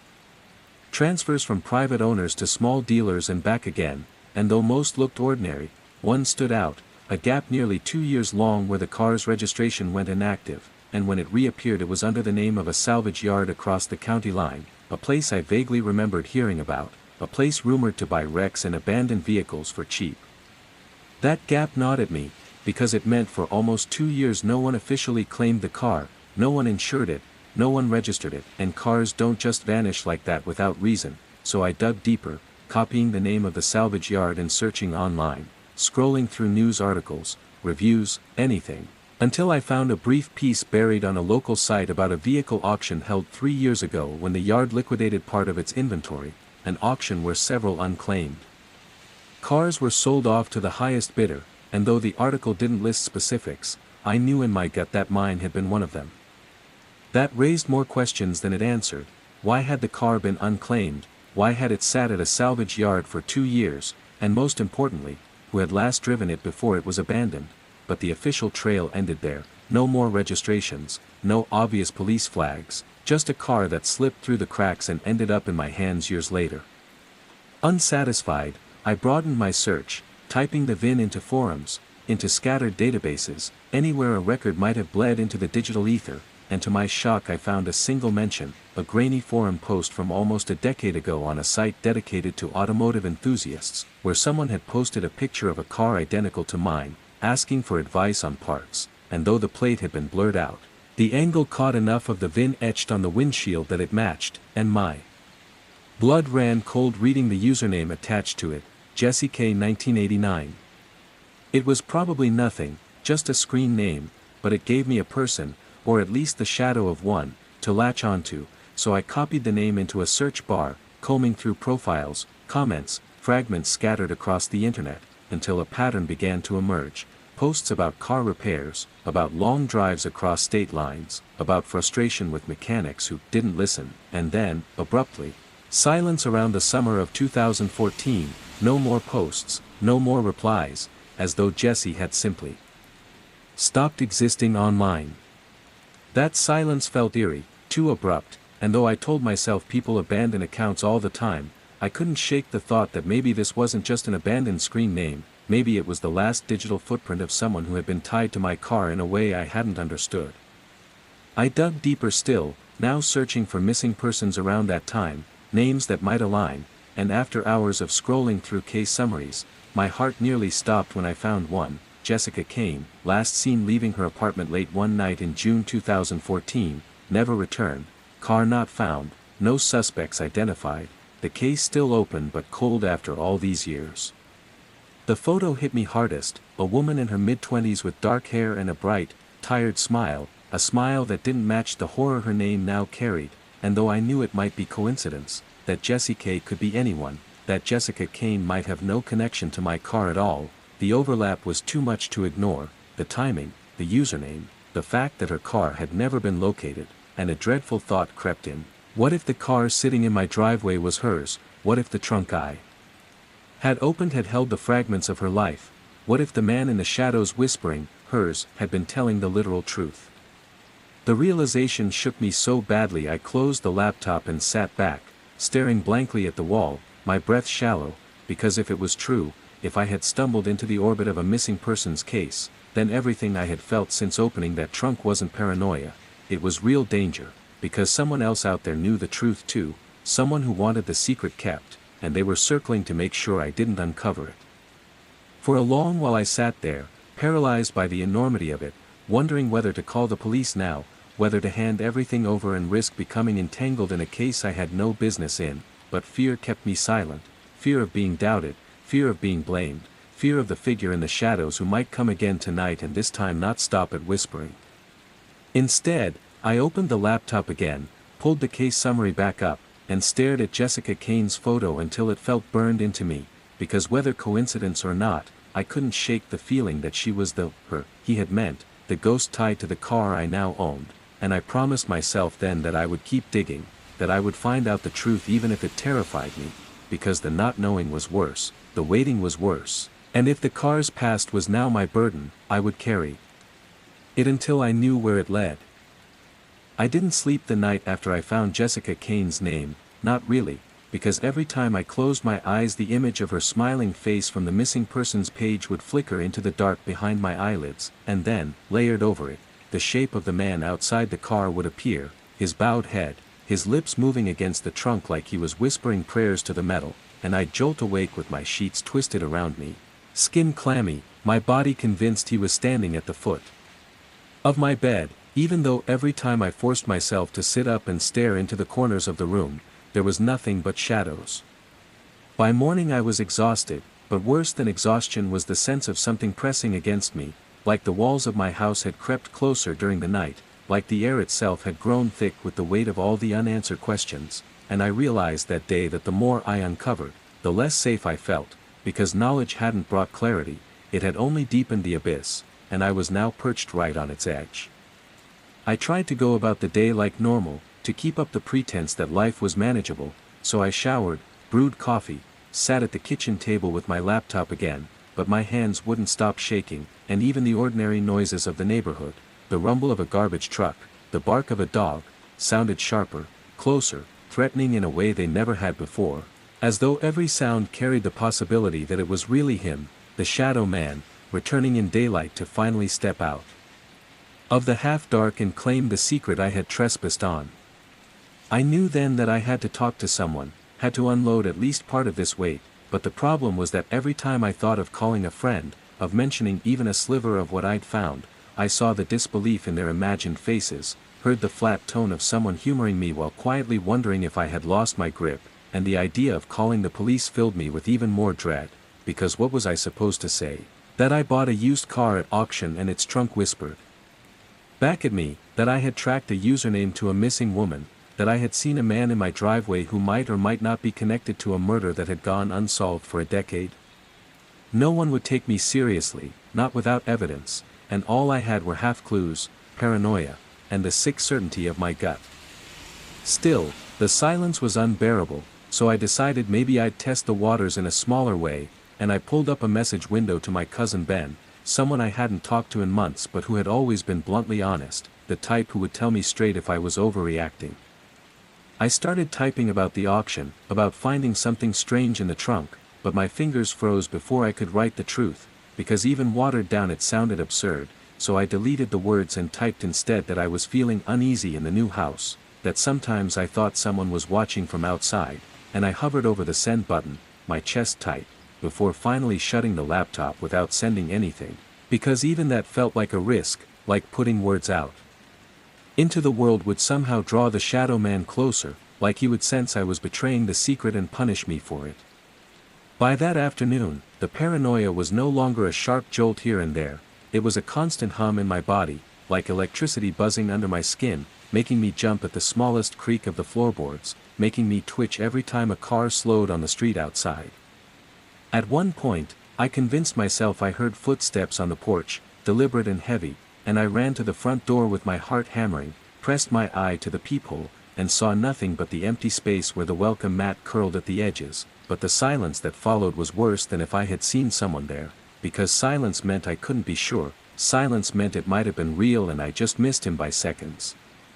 The breaking point came later that night, when I tried to settle into bed early, telling myself that rest would make everything clearer in the morning, but the moment I lay down I became aware of a new sound, faint but steady, like the thud of a heartbeat that wasn't mine, and I sat up, straining to listen, realizing with growing terror that it was coming from outside, from the driveway where the car sat. It wasn't a mechanical noise, not the ticking of an engine cooling, but a sound so organic that for a horrible moment I thought the car itself was breathing, alive with something trapped inside. I grabbed my phone and opened the curtains an inch, peeking through, and though the driveway looked empty in the silver wash of the moonlight, the sound persisted, low and rhythmic, pulsing in the still night air, and I knew with absolute certainty that if I went out there and pressed my ear to the trunk I would hear it louder, clearer, maybe even hear words forming in the spaces between the beats. Panic rose in me like a flood, and I stumbled back from the window, nearly tripping over the edge of the bed, clutching my phone like a lifeline, but again I couldn't bring myself to dial 911, because what would I say, how would I explain that I was afraid of a sound no one else could hear? Instead, I curled up on the floor with the phone still in my hand, staring at the crack under the bedroom door as though at any moment a shadow might glide across it, and I stayed like that until dawn, body sore, eyes raw, the sound eventually fading with the night but leaving behind a hollow echo in my chest. By morning I knew that I had crossed some invisible line, that my grip on normal life was slipping, and yet the thought that haunted me most wasn't that I was losing my mind, but that I wasn't, that everything I was experiencing was real, that I had stepped too far into someone else's story and was now paying the price.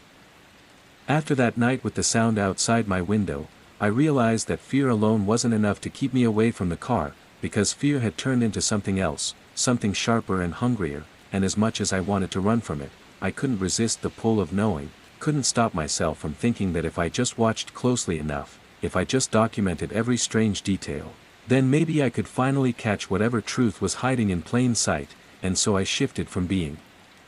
the hunted to becoming the hunter, or at least that's what I told myself in the haze of exhaustion and dread, because what really happened was I slid headfirst into obsession. I went to the hardware store the next morning under the excuse of needing supplies for the house, but what I came back with were items meant only for surveillance, a cheap motion-activated camera meant for backyards, a handful of solar-powered lights, and a pack of small notebooks I told myself I'd use to log everything, to turn my fear into data, because somehow putting it on paper made it feel less like madness and more like evidence. I set the camera up in the bedroom window that overlooked the driveway, angling it so the car was always in frame, and then I installed one of the lights just far enough away that the shadows wouldn't swallow the driveway whole, but not so close that it would look like I was deliberately spotlighting the car for the man who might return. It gave me the comfort of control, or at least the illusion of it, and that night I sat on the edge of my bed, watching the live feed on my phone, waiting for movement, waiting for proof that I wasn't imagining everything. The hours passed in silence, the car a dark shape that seemed almost harmless under the pale light, and as midnight came and went, my eyes burned from staring so long, my body begging for rest, but I couldn't look away, not even for a second, because the thought of blinking and missing him was unbearable. By 3 a.m. I was half asleep, nodding in and out, when the notification pinged. The camera had picked up motion, and my heart slammed against my ribs as I scrambled upright, fumbling the phone, finally bringing the feed back up just in time to see a flicker at the far edge of the frame, the shadow of someone passing by the street, too quick to make out clearly, and then gone. I sat there for an hour after, staring at the empty feed, but no one else came, no sound disturbed the night, and eventually the adrenaline burned itself out, leaving me shaky, hollow, but more convinced than ever that the watching was necessary, that if I stayed vigilant, I'd eventually see something undeniable. Over the next week, my life twisted itself around the car's orbit. I stopped sleeping properly, napping in fragments during the day so I could stay awake through the nights. I started filling the notebooks with times, temperatures, descriptions of noises I thought I heard, even sketches of where shadows fell in the driveway at different hours, because every detail seemed like it might matter. Like the truth was encoded somewhere in patterns I hadn't yet pieced together. My friends noticed my absence, texting to ask where I'd gone, why I wasn't showing up at work, but their messages felt distant, like they belonged to another life, one I no longer had the luxury of living, because this was my world now: the car, the trunk, the whisper of hers, and the man who lingered just beyond reach. The obsession fed on itself, and soon I wasn't satisfied with just watching from inside. I started going out into the driveway in the small hours, crouching by the car with a flashlight, running my hands along the seams of the trunk as if some hidden clue might be etched into the metal, pressing my ear against the surface to see if I could hear the heartbeat again, and on the third night I swore I did, faint but steady, like a muffled drumbeat pulsing in time with my own. And though every rational part of me screamed that it was impossible, that it was just my body tricking me, I found myself whispering into the cold metal, whispering Jessica's name, testing it like an invocation, half hoping the trunk would answer. Nothing came back but the chill of the steel, yet somehow that silence didn't deter me. It pulled me deeper, because if the car wasn't going to give up its secret willingly, then I had to pry it out. I started digging into more records during the day, combing through archived news articles in the local library, pulling any mention of Jessica Kane, reading the details until they blurred together: last seen leaving her apartment, possible argument with a boyfriend, phone left behind, and always the same line repeated in every article: her car has never been found.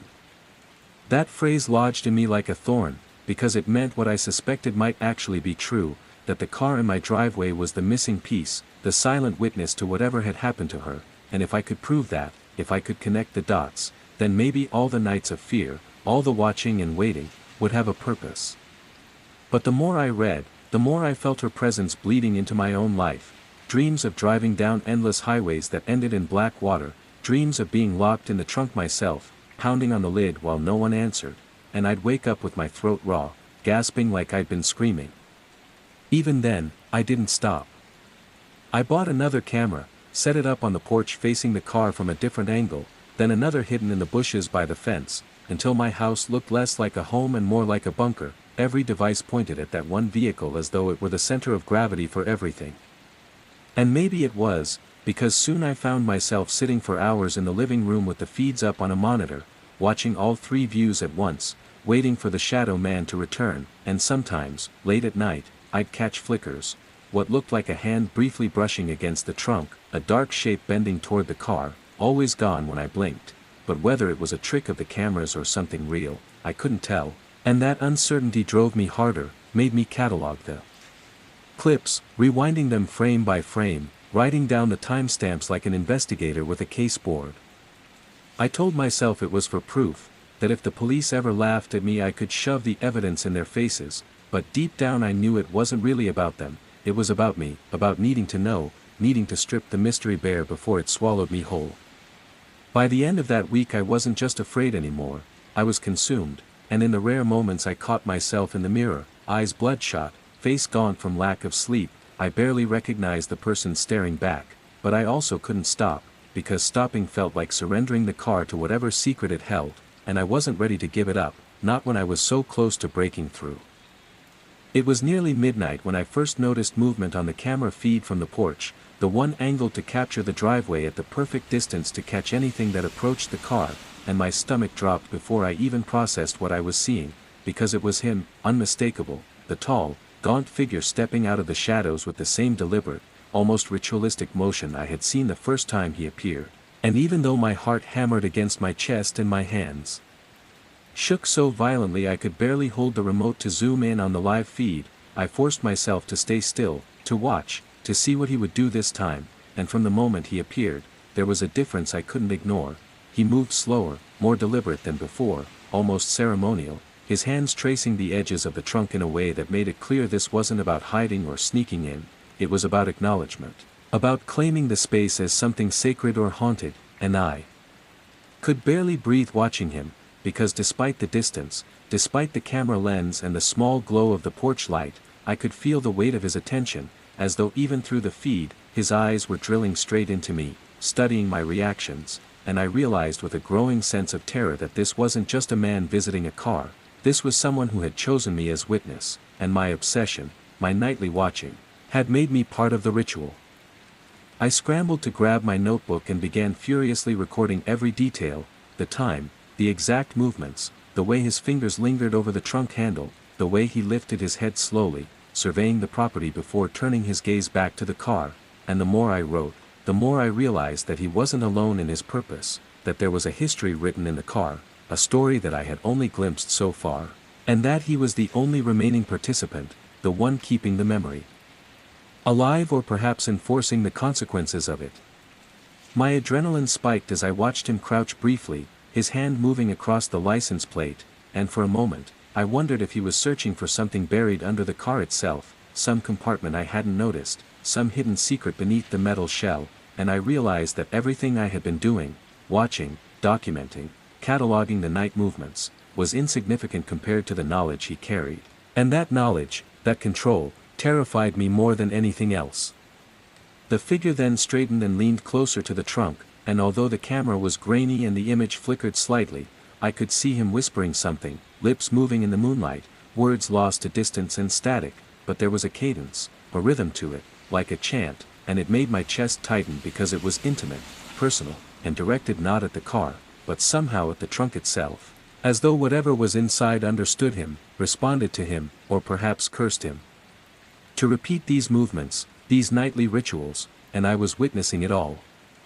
Hours passed, or maybe minutes, I couldn't tell because time had lost meaning. I was frozen to the spot, unable to tear my eyes away from the screen, even when my body ached and my hands cramped from holding the remote, even when the adrenaline burned me like fire, because for the first time I had proof, undeniable visual evidence that the stranger was real, and that he was coming for something specific. And the realization sent a wave of panic over me that made my stomach churn and my mouth dry.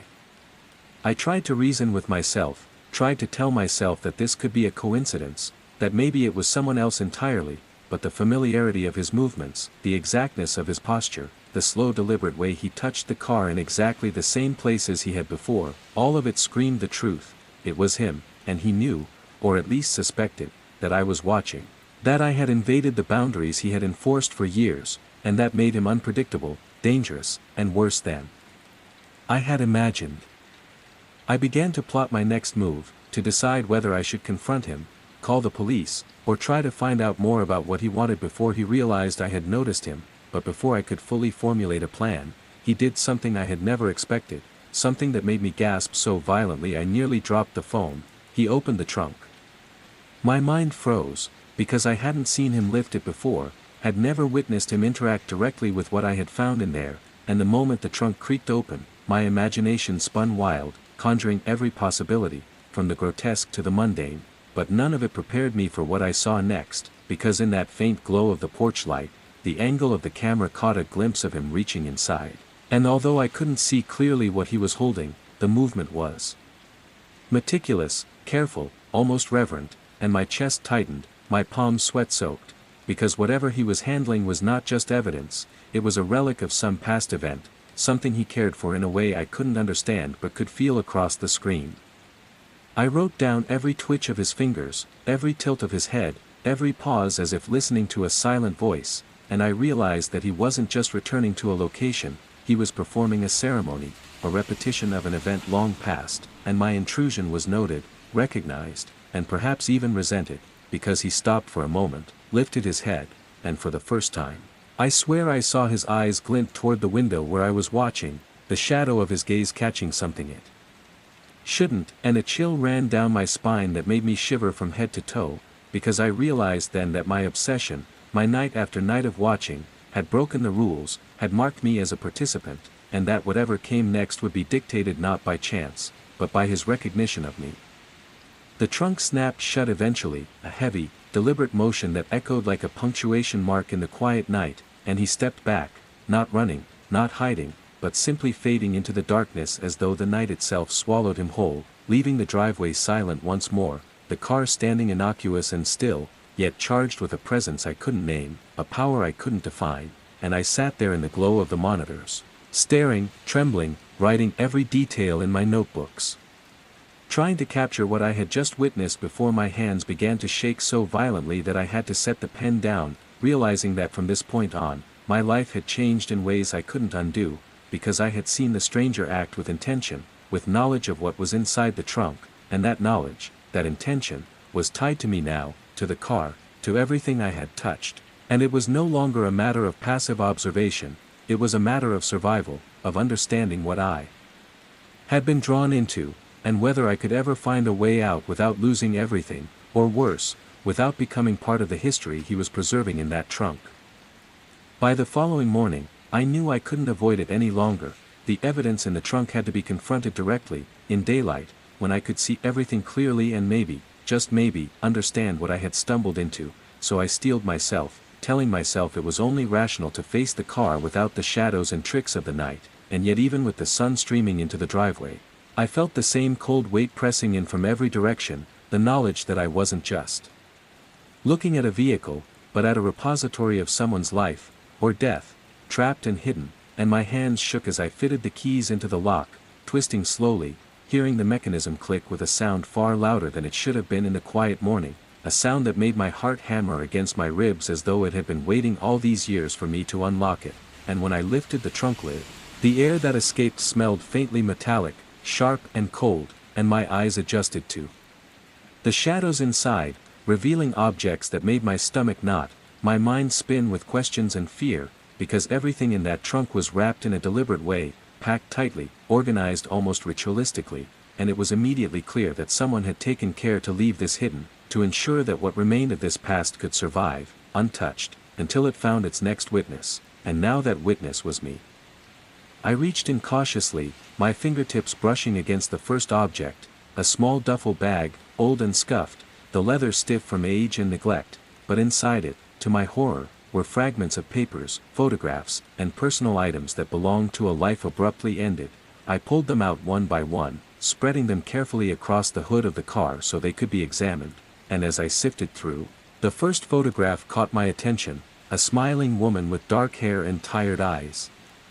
Unmistakably Jessica Kane, her face frozen in time, the same smile I had seen online, and I shivered because there was a finality to seeing her like this, caught forever in film, while the rest of the items told more of the story in a way words never could, a diary with pages yellowed and torn, notes folded and tucked into envelopes, a set of keys tied together with a faded ribbon, and even a necklace, delicate and tarnished, lying atop the papers as though it had been laid there deliberately.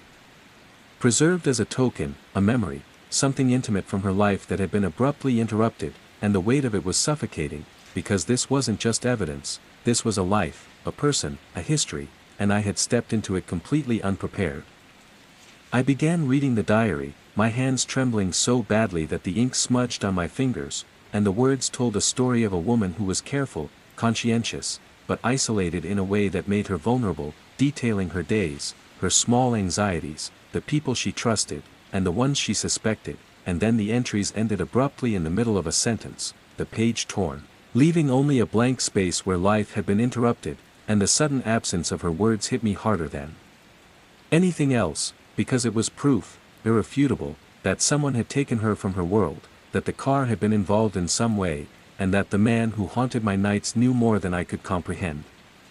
I documented everything, taking photographs, making notes, writing down each item's condition, the dates, the names I could find, because I knew that the moment I touched anything too recklessly, the history could be lost, and I also knew that every detail was a thread, a link to a story that had been frozen in time, and that if I wanted to understand what had really happened, I had to follow the threads, no matter how dark or terrifying the path might be.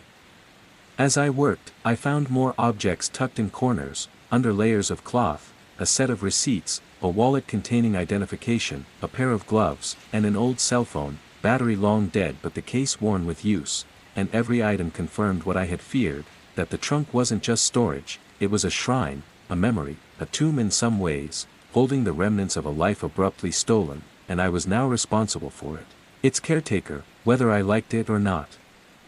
I began piecing together timelines, comparing dates on the diary, receipts, and photographs, trying to match them with news reports, missing persons files, and whatever public records I could find, and what emerged was horrifying. The car had indeed belonged to Jessica Kane, at least partially, and her disappearance had coincided exactly with the period when the car had gone unregistered, leaving that strange gap in its official record, the same gap that had led it to the salvage yard, and suddenly all of the obscure, scattered data I had collected, the motion in the driveway, the whispering at night, the shadowed figure, fell into place in a way that was as terrifying as it was logical, because it meant that whoever had left these items, whoever had maintained the car as a repository, had been meticulous, careful to conceal the truth, and now, by opening the trunk myself, I had crossed a line, exposed myself, and perhaps even invited the shadow figure to respond in ways I was unprepared for. I spent hours in that driveway, cataloging, photographing, recording every object, making sure nothing was overlooked, because I realized that this wasn't just about discovery, it was about survival, about making sure I understood what I had gotten myself into before it claimed me. And as the sun moved across the sky, shifting the shadows in the driveway, I noticed subtle details I hadn't before. A smudge on the trunk that might have been fingerprints, a faint indentation in the lining that suggested something heavy had once rested there, traces of a material I couldn't identify at first but which added to the sense that the trunk had been more than just storage, that it had been an active container, a vessel holding secrets, and that someone, somewhere, still considered it theirs, still considered the items inside sacred, and that thought pressed down on me like a physical weight, because it meant that all of my obsessive watching, all of my notes and cameras and sleepless nights, had led to this moment where the evidence itself now stared back at me, and I had to decide what to do next, whether to continue pursuing the truth, whether to involve authorities, or whether to retreat and pretend that the discovery never happened, knowing in my gut that pretending wasn't an option, because I had seen too much, handled too much, and understood too much to walk away without consequence. As I closed the trunk slowly, leaving the items carefully arranged so I could return to them later, I realized that the car had changed from a simple object, a vehicle I had bought on a whim, into a focal point of obsession, a nexus of past and present, fear and discovery, and that the shadow figure's nightly visits would now take on an even more intense meaning, because he wasn't coming for the car itself anymore. He was coming for what I had seen, what I had touched, what I now carried in my memory, and the realization filled me with a dread so deep that I felt it in every fiber of my body, a cold certainty that the story wasn't just unfolding around me, it was now entwined with me, and that from this point on, there would be no safe observation, no passive watching, only the terrifying necessity of understanding the full extent of what I had found, and preparing, somehow, for the consequences of having confronted the evidence, having peered inside the trunk, having crossed the threshold into a world that was no longer just a mystery, but a danger that now had my name attached to it. It began the morning after I had opened the trunk fully, catalogued the contents, and arranged everything carefully in the driveway so I could return to it later. I woke to a subtle but undeniable feeling that I was no longer alone in my own house, a sensation that crept over me slowly at first, like a shadow brushing the edges of my consciousness, and then solidified as I noticed that small, almost imperceptible changes had occurred overnight, things that weren't there when I went to bed, the driveway gate slightly ajar when I was sure I had locked it, a small footprint in the dirt near the front of the car that hadn't existed before, and a faint smudge on the edge of the trunk lid that looked like fingerprints pressed deliberately enough to be noticed if I focused, and as I stared at them, frozen with my heart hammering in my chest, the air seemed to thicken, pressing down on me, and I realized in a way I couldn't deny that this was no random vandalism, no careless neighbor or stray animal. This was intentional, a message, a warning, and my stomach turned at the thought that the man I had been watching all these nights, the shadow figure who haunted the driveway, was not just observing now, he was responding. I panicked briefly, considered calling the police immediately, but the thought of explaining the situation, of recounting every detail about the trunk, the items, the shadow man, made my chest tighten with dread, because no one would believe me, not without proof, and even if they did, what could they do to stop someone who moved through the darkness with the certainty of possession, the unshakable knowledge that the trunk and its contents were under his protection? And so I hesitated, frozen in indecision, unsure whether to flee, to confront, or to continue observing from a safe distance. I spent the morning pacing the house, checking windows, doors, even the vents, looking for any sign that someone had entered, anything that could suggest a break-in, and found nothing that could be called proof, only more subtle signs, the faint smell of something metallic lingering in the air, the position of my cameras slightly shifted, as though someone had adjusted them while I slept. The soft indentation of footprints on the pathway leading to the car, smudges in the dust on the driveway. That hadn't been there before, and all of it added to the gnawing certainty that I was being watched more closely than ever, that the shadow figure had acknowledged my intrusion and was now establishing dominance, laying claim not only to the trunk but to the narrative I had been attempting to control, and the idea terrified me. I tried to reassure myself that this could be coincidence, that maybe I was reading too much into minor details, but as the day progressed, the signs became impossible to dismiss. The first note appeared on the windshield, written in faint, neat script on a scrap of paper folded in half and tucked under the wiper blade, the words sparse but deliberate, reading simply, "Do not touch what is hers," and for a moment I felt my knees weaken, my chest tightening to the point where I could barely breathe, because the handwriting, the phrasing, the certainty of it, it could only have come from him, and the words themselves carried a weight that I couldn't name, a threat that wasn't verbal but corporeal, almost alive in its brevity, and I realized that I had crossed a line by opening the trunk fully, by cataloging the items, by laying my hands on evidence that had been left as a repository for someone else's eyes alone. I documented the note meticulously, photographing it from multiple angles, keeping it pressed carefully in my notebook, but the act of picking it up and reading it sent a shiver down my spine, because I knew that by interacting with it, I had proven that I was aware of the warning, and now I had made myself part of the story, part of the ritual, part of the game, and the consequences were unknown. Over the next 24 hours, the tension escalated incrementally, almost imperceptibly at first, the sound of footsteps in the gravel outside when no one was visible, a shadow moving across the edge of the camera feed, a faint scratch on the car door that hadn't been there the night before, and with each subtle sign, my fear grew exponentially, compounded by the awareness that the man wasn't just sending warnings. He was testing me, measuring my reactions, and establishing rules that I had already broken. I tried to create a sense of control, adjusting the cameras, adding new angles, recording everything in meticulous detail, but the more I watched, the less control I felt, because it was clear that his movements were deliberate, not reactive, that he had anticipated my obsession, had allowed it to flourish to this point so that the eventual confrontation, or warning, would carry maximum psychological weight, and I had fallen completely into the pattern he had created, drawn into a web of observation that I no longer understood but couldn't escape. That night, when I finally attempted to rest, sleep was impossible, every noise made me jump, every shadow in the room seemed to take on a life of its own, and I found myself unable to leave the living room, eyes glued to the monitors, hands shaking as I watched the driveway, the car, the area around it, waiting for any sign of him, and eventually he appeared, as if on schedule, tall and silent, moving across the frame in a way that was unnerving in its precision, his hands brushing the edges of the trunk lightly, almost lovingly, and then pausing, head tilting as though listening for my thoughts, my reactions, before straightening and disappearing into the darkness, leaving nothing behind except a lingering sense of pressure, as though the night itself had been charged by his presence.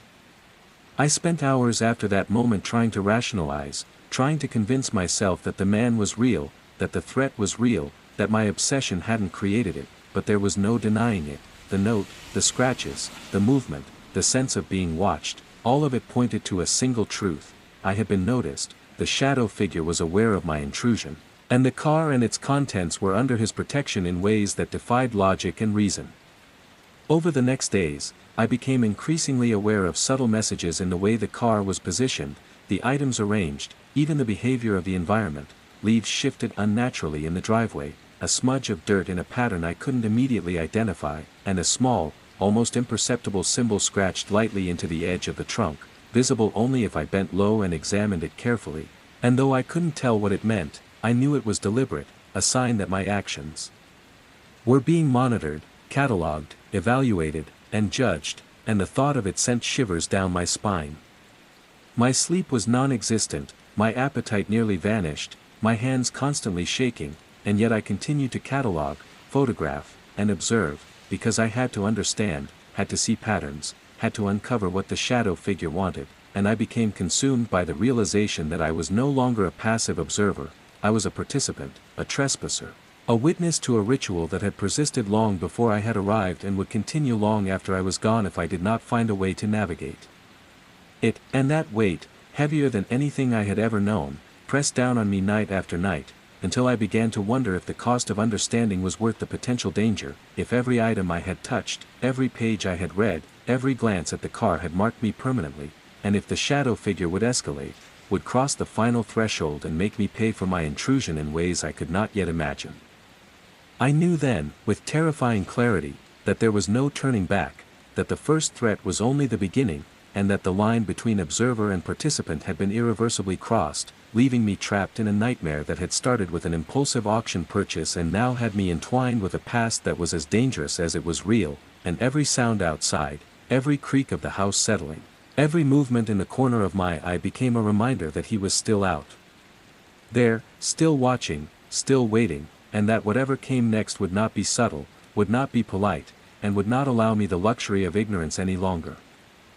The days after the note on the windshield were a blur, each one blending into the next, defined not by the sunlight or clocks or schedules, but by the overwhelming need to watch, document, and understand the car and its trunk, because despite the first warning, despite the scratches and the footprints and the faint message that had been left for me, my curiosity burned hotter than my fear, and I couldn't resist the pull of what lay within the trunk, as if the life of Jessica Kane herself was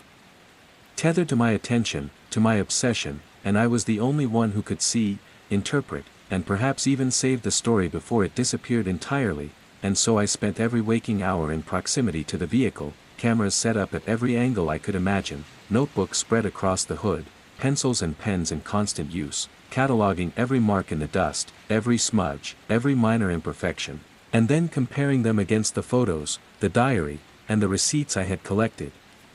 Searching desperately for a pattern, a hint, a clue that would explain the man, the trunk, the ritual, and why I had been chosen to witness it all. I didn't eat properly for days, forgetting meals, only sipping coffee in a half-hearted attempt to keep my body awake enough to observe, and my friends, my co-workers, anyone who asked about me received vague excuses, explanations that didn't satisfy, because there was no truthful way to convey the truth, and even the notion of saying something aloud made my throat tighten with fear. Because to speak the words would be to announce my trespass, to acknowledge that I had opened the trunk, handled the evidence, and observed the shadow figure, and I feared that doing so would make the invisible consequences manifest immediately. Nights were the worst, of course. The darkness that had once been a protective cover now felt like a veil that he used to watch me, to assess my reactions, and to determine whether I could handle the knowledge I had gained, and I began to feel as though I was under constant surveillance. That even when I wasn't looking at the cameras, even when I wasn't standing near the car, he was aware of every movement I made, every sound, every thought. And the idea was suffocating, but I couldn't stop. Because I had become convinced that if I stepped away, even for a single day, the story would vanish, the truth would be hidden again, and I would lose my only chance to comprehend the sequence of events that had left Jessica Kane missing and the car abandoned in such a peculiar way. I began experimenting with new ways to interact with the trunk, cautiously at first, brushing my fingers over the edges to see if any unusual textures or markings were hidden, pressing my ear to the metal to detect any sound, tapping lightly to see if there was a hollow space I had missed, and in these interactions, I began to notice subtle anomalies. The metal seemed colder in certain spots, the locks slightly misaligned from where I knew they had been, and even the alignment of the trunk relative to the car itself appeared slightly off if I scrutinized it with enough care, and all of this only increased my belief that the car was not just an object, but a container of secrets, and that someone alive and aware, had engineered it to communicate through these minute, almost imperceptible details, a code meant for the initiated, and now that I had been drawn into it, I had to decipher it before I could proceed safely. I kept the cameras running constantly, multiple angles capturing the driveway, the side paths, and even the periphery of the property, comparing feeds, reviewing frame by frame, and slowly, I began to see things I hadn't noticed before, shadows moving in unnatural ways, reflections of shapes in the car's glossy surface that didn't match anything in reality, flickers that might have been his movements, or might have been tricks of light, but either way they heightened my anxiety, making my pulse spike, my skin crawl, and yet I couldn't pull away, couldn't allow the fear to override my need to see clearly what was happening, and I realized with a sinking feeling that the obsession was complete, that I was no longer merely a watcher, I was a participant in the unfolding ritual, and every observation, every note, every photograph added a new layer of responsibility I could not escape. The diaries and letters in the trunk began to haunt me in dreams, too. I would fall asleep exhausted from hours of observation only to awaken in the middle of the night with the words written across my mind as if they were inscribed on the walls themselves, fragments of her life, her voice, pleading, warning, and I would wake gasping, trembling, clutching the notebooks I had brought to bed, unable to distinguish reality from dream. And each morning I would return to the driveway, the cameras, the trunk, compelled to verify, to check, to ensure that nothing had changed, and that I hadn't missed a detail that might prove crucial to understanding the shadow figure's intentions. I started noticing patterns in his appearances, subtle, almost imperceptible, but I began documenting them: the hours he arrived, the angles from which he approached, the pauses before interacting with the trunk, the specific way he traced the edges, sometimes leaving behind marks, sometimes not, and I realized that he was testing me as much as he was protecting the trunk, teaching me, warning me, and that every movement was deliberate, calculated, a message I had to learn to read before I could take any further action, and the thought that my life might depend on this understanding made the obsession both necessary and terrifying. Despite the warnings, despite the creeping dread, I pushed further, attempting to make sense of the items in the trunk with a level of precision I had never employed before, cross-referencing dates, tracing possible locations of the item's origin, attempting to connect seemingly mundane objects to events in Jessica Kane's life, and as I pieced together the fragments, a horrifying narrative began to emerge, suggesting that her disappearance was not random, not a simple vanishing, but the result of a carefully orchestrated series of events in which the car and its contents had played an integral role, and the shadow figure had been both witness and enforcer of the narrative, ensuring that the details remained intact, untouched, and observed, and that anyone who dared interfere would be noted, tracked, and, if necessary, warned or punished.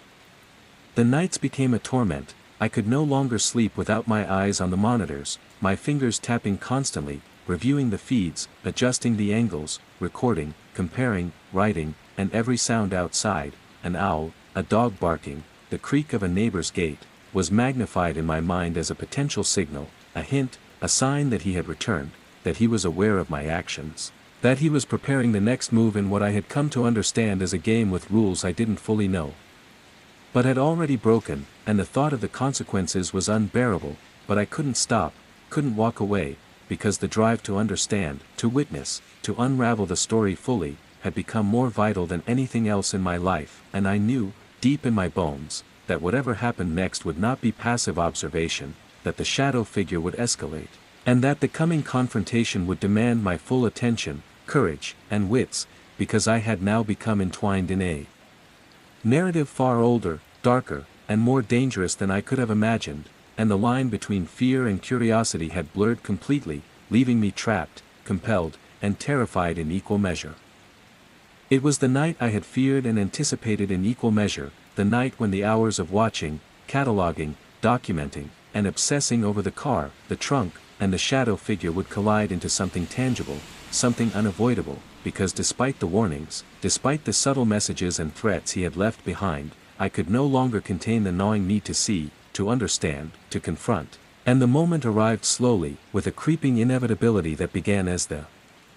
first faint hints of dusk, the way the fading light stretched shadows across the driveway, lengthening and twisting them into shapes I could almost, but not quite, recognize, and I watched the monitors with a mixture of dread and excitement, knowing that tonight he would appear again, and I would finally have to reckon with the consequences of my intrusion, the weight of my obsession, and the truth of what lay within the trunk. Hours passed, each minute stretching into an eternity, the darkness deepening, and as night fully enveloped the property, I noticed movement in the edge of the porch camera feed, a figure, tall and angular, stepping out of the shadows, silent, deliberate, exactly as I had seen him before, yet different, somehow more purposeful, more aware, more predatory. And my chest tightened with a combination of fear and adrenaline so strong that it felt like my ribs might collapse under the pressure, yet I couldn't move, couldn't look away, because all the months of obsession had led to this, and every nerve in my body screamed that this encounter was unavoidable. He moved with slow, controlled steps toward the car, and even in the poor light I could see him, the shadow figure I had feared, the one who had been leaving warnings, marks, and signs, the one who had been observing my every move as much as I had been observing him, and I realized that for the first time he was moving with direct intent toward me, aware of my presence. And it was the kind of awareness that made the hair on my arms stand on end, the kind that weighed on the room like a physical force pressing down, and I understood instantly that this was no longer a game of observation or subtle warning, this was a confrontation, and it was coming in a way I had no control over. I wanted to run, to hide, to flee back into the house, but my body was frozen, my mind a storm of terror and curiosity, because this was the moment I had been waiting for, the moment that would explain everything I had feared and observed, and I forced myself to remain in place, my eyes locked on him through the porch camera feed, watching as he paused, hand hovering over the trunk handle, and then he turned slowly, deliberately, and I swear he looked right at me, as though he could see through the camera, through the darkness, through the walls, and the intensity of that gaze made me shiver uncontrollably, because it felt personal, targeted, and final, and I realized in that instant that all my watching, all my obsession, had not gone unnoticed, that I had stepped into a story far older, far darker, than I could have imagined, and that the consequences were now immediate, present, tangible, and unavoidable.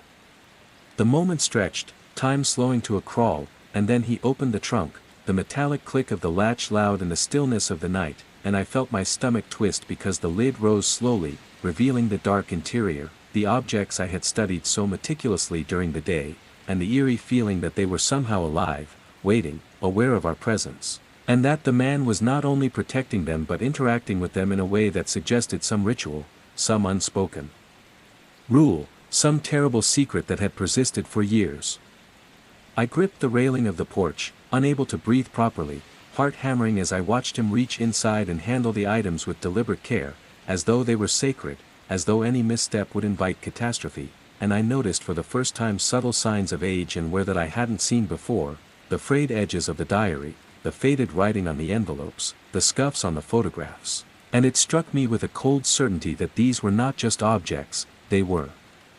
fragments of a life stolen, preserved, and enforced under the vigilance of this man, and that my intrusion had forced him into a position of acknowledgement, a recognition that I had seen too much, and now he was here to ensure the integrity of the story, the ritual, and perhaps to judge me for my curiosity.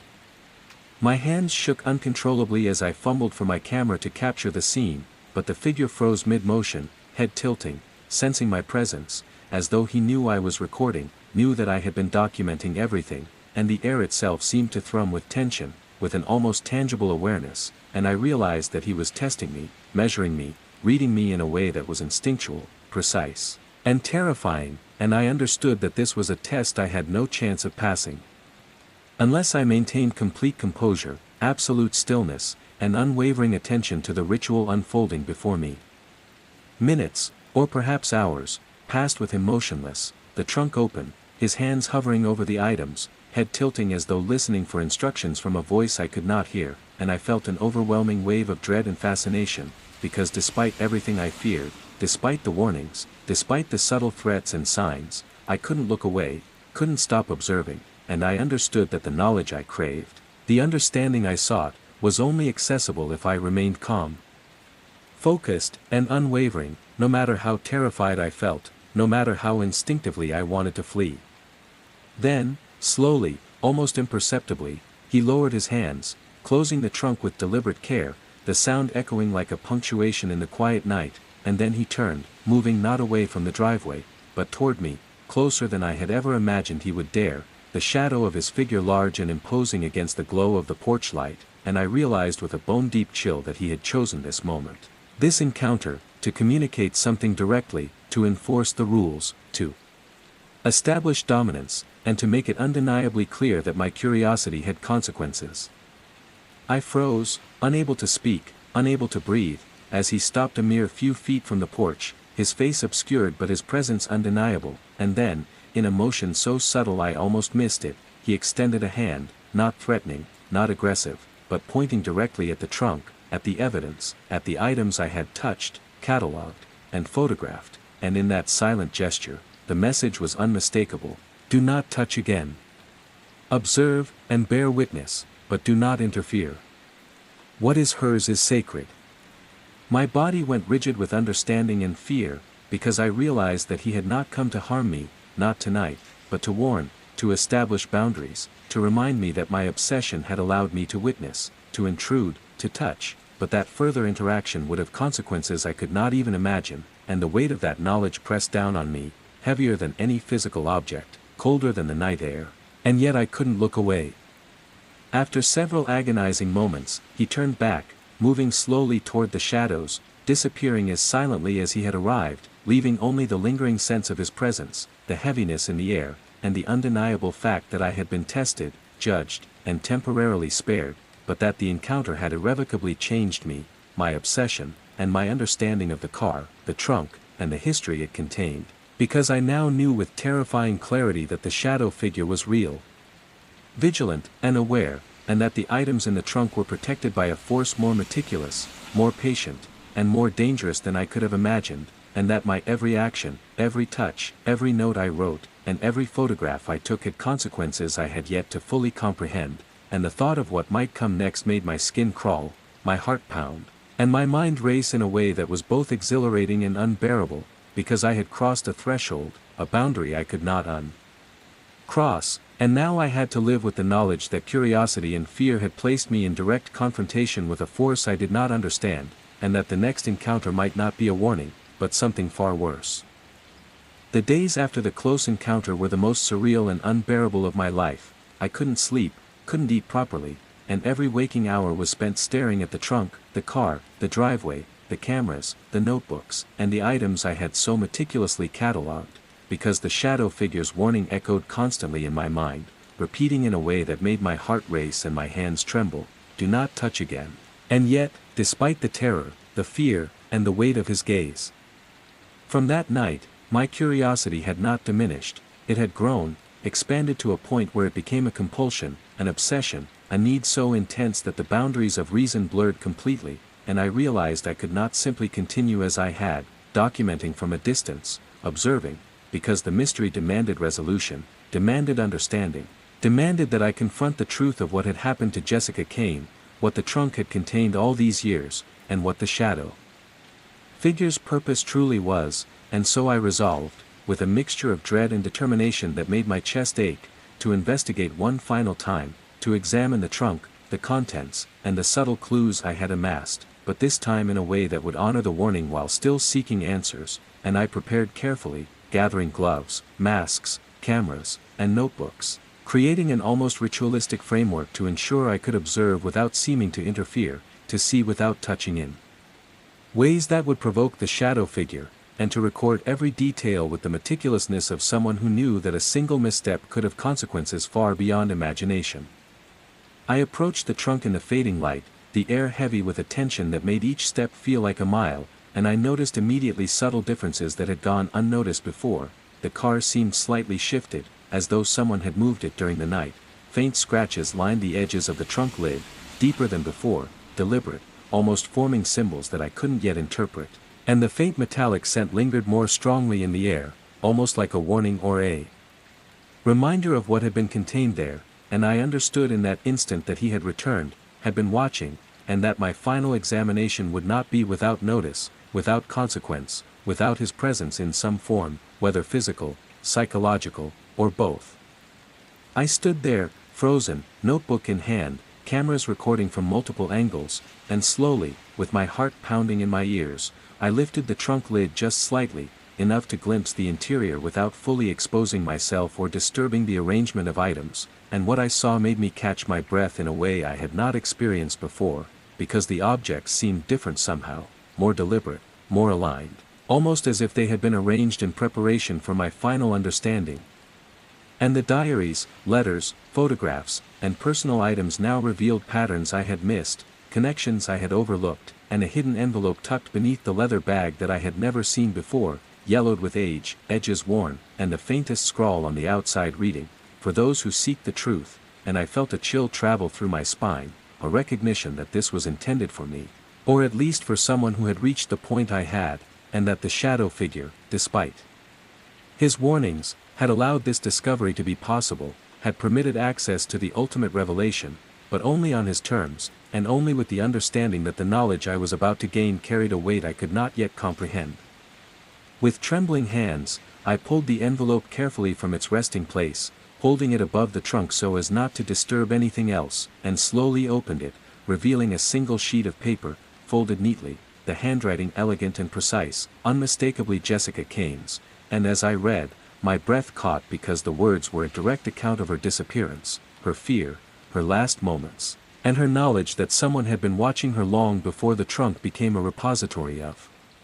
evidence, that her life had been interrupted not randomly but as part of a plan, orchestrated by someone with meticulous care, intent, and a disturbing sense of control, and the note explained the role of the car, the trunk, and the items within as both record and protection, a way to preserve the story while ensuring that anyone who discovered it would understand the gravity of what had been done, but also the danger of interference, and that realization made my stomach twist, because it was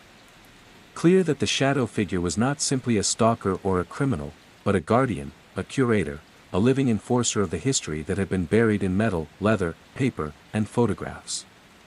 The words detailed moments of panic, trust, betrayal, and the subtle interactions that had led to her disappearance, describing in frightening clarity the person responsible, the sequence of events, and the manipulation that had ensured she could not escape, and I understood fully why the trunk had been maintained with such care, why every object had been preserved, why the shadow figure had appeared, left messages, scratches, and warnings, because this story was fragile, vital, and incomplete. Without the right witness, and I had unknowingly become that witness, that custodian, that participant in a ritual of preservation and warning, and the responsibility weighed on me in a way that made my knees buckle and my hands tremble uncontrollably. I documented every word, every phrase, taking photographs of the letter, of the trunk, of the arrangement of items, noting every subtle detail that could contribute to understanding the story fully, and as I did, I noticed movement in the corner of my eye, subtle, almost imperceptible, and my pulse spiked because the shadow figure was there, just beyond the reach of the porch light, observing silently, confirming, approving, judging, and I realized that I was not alone in this final revelation.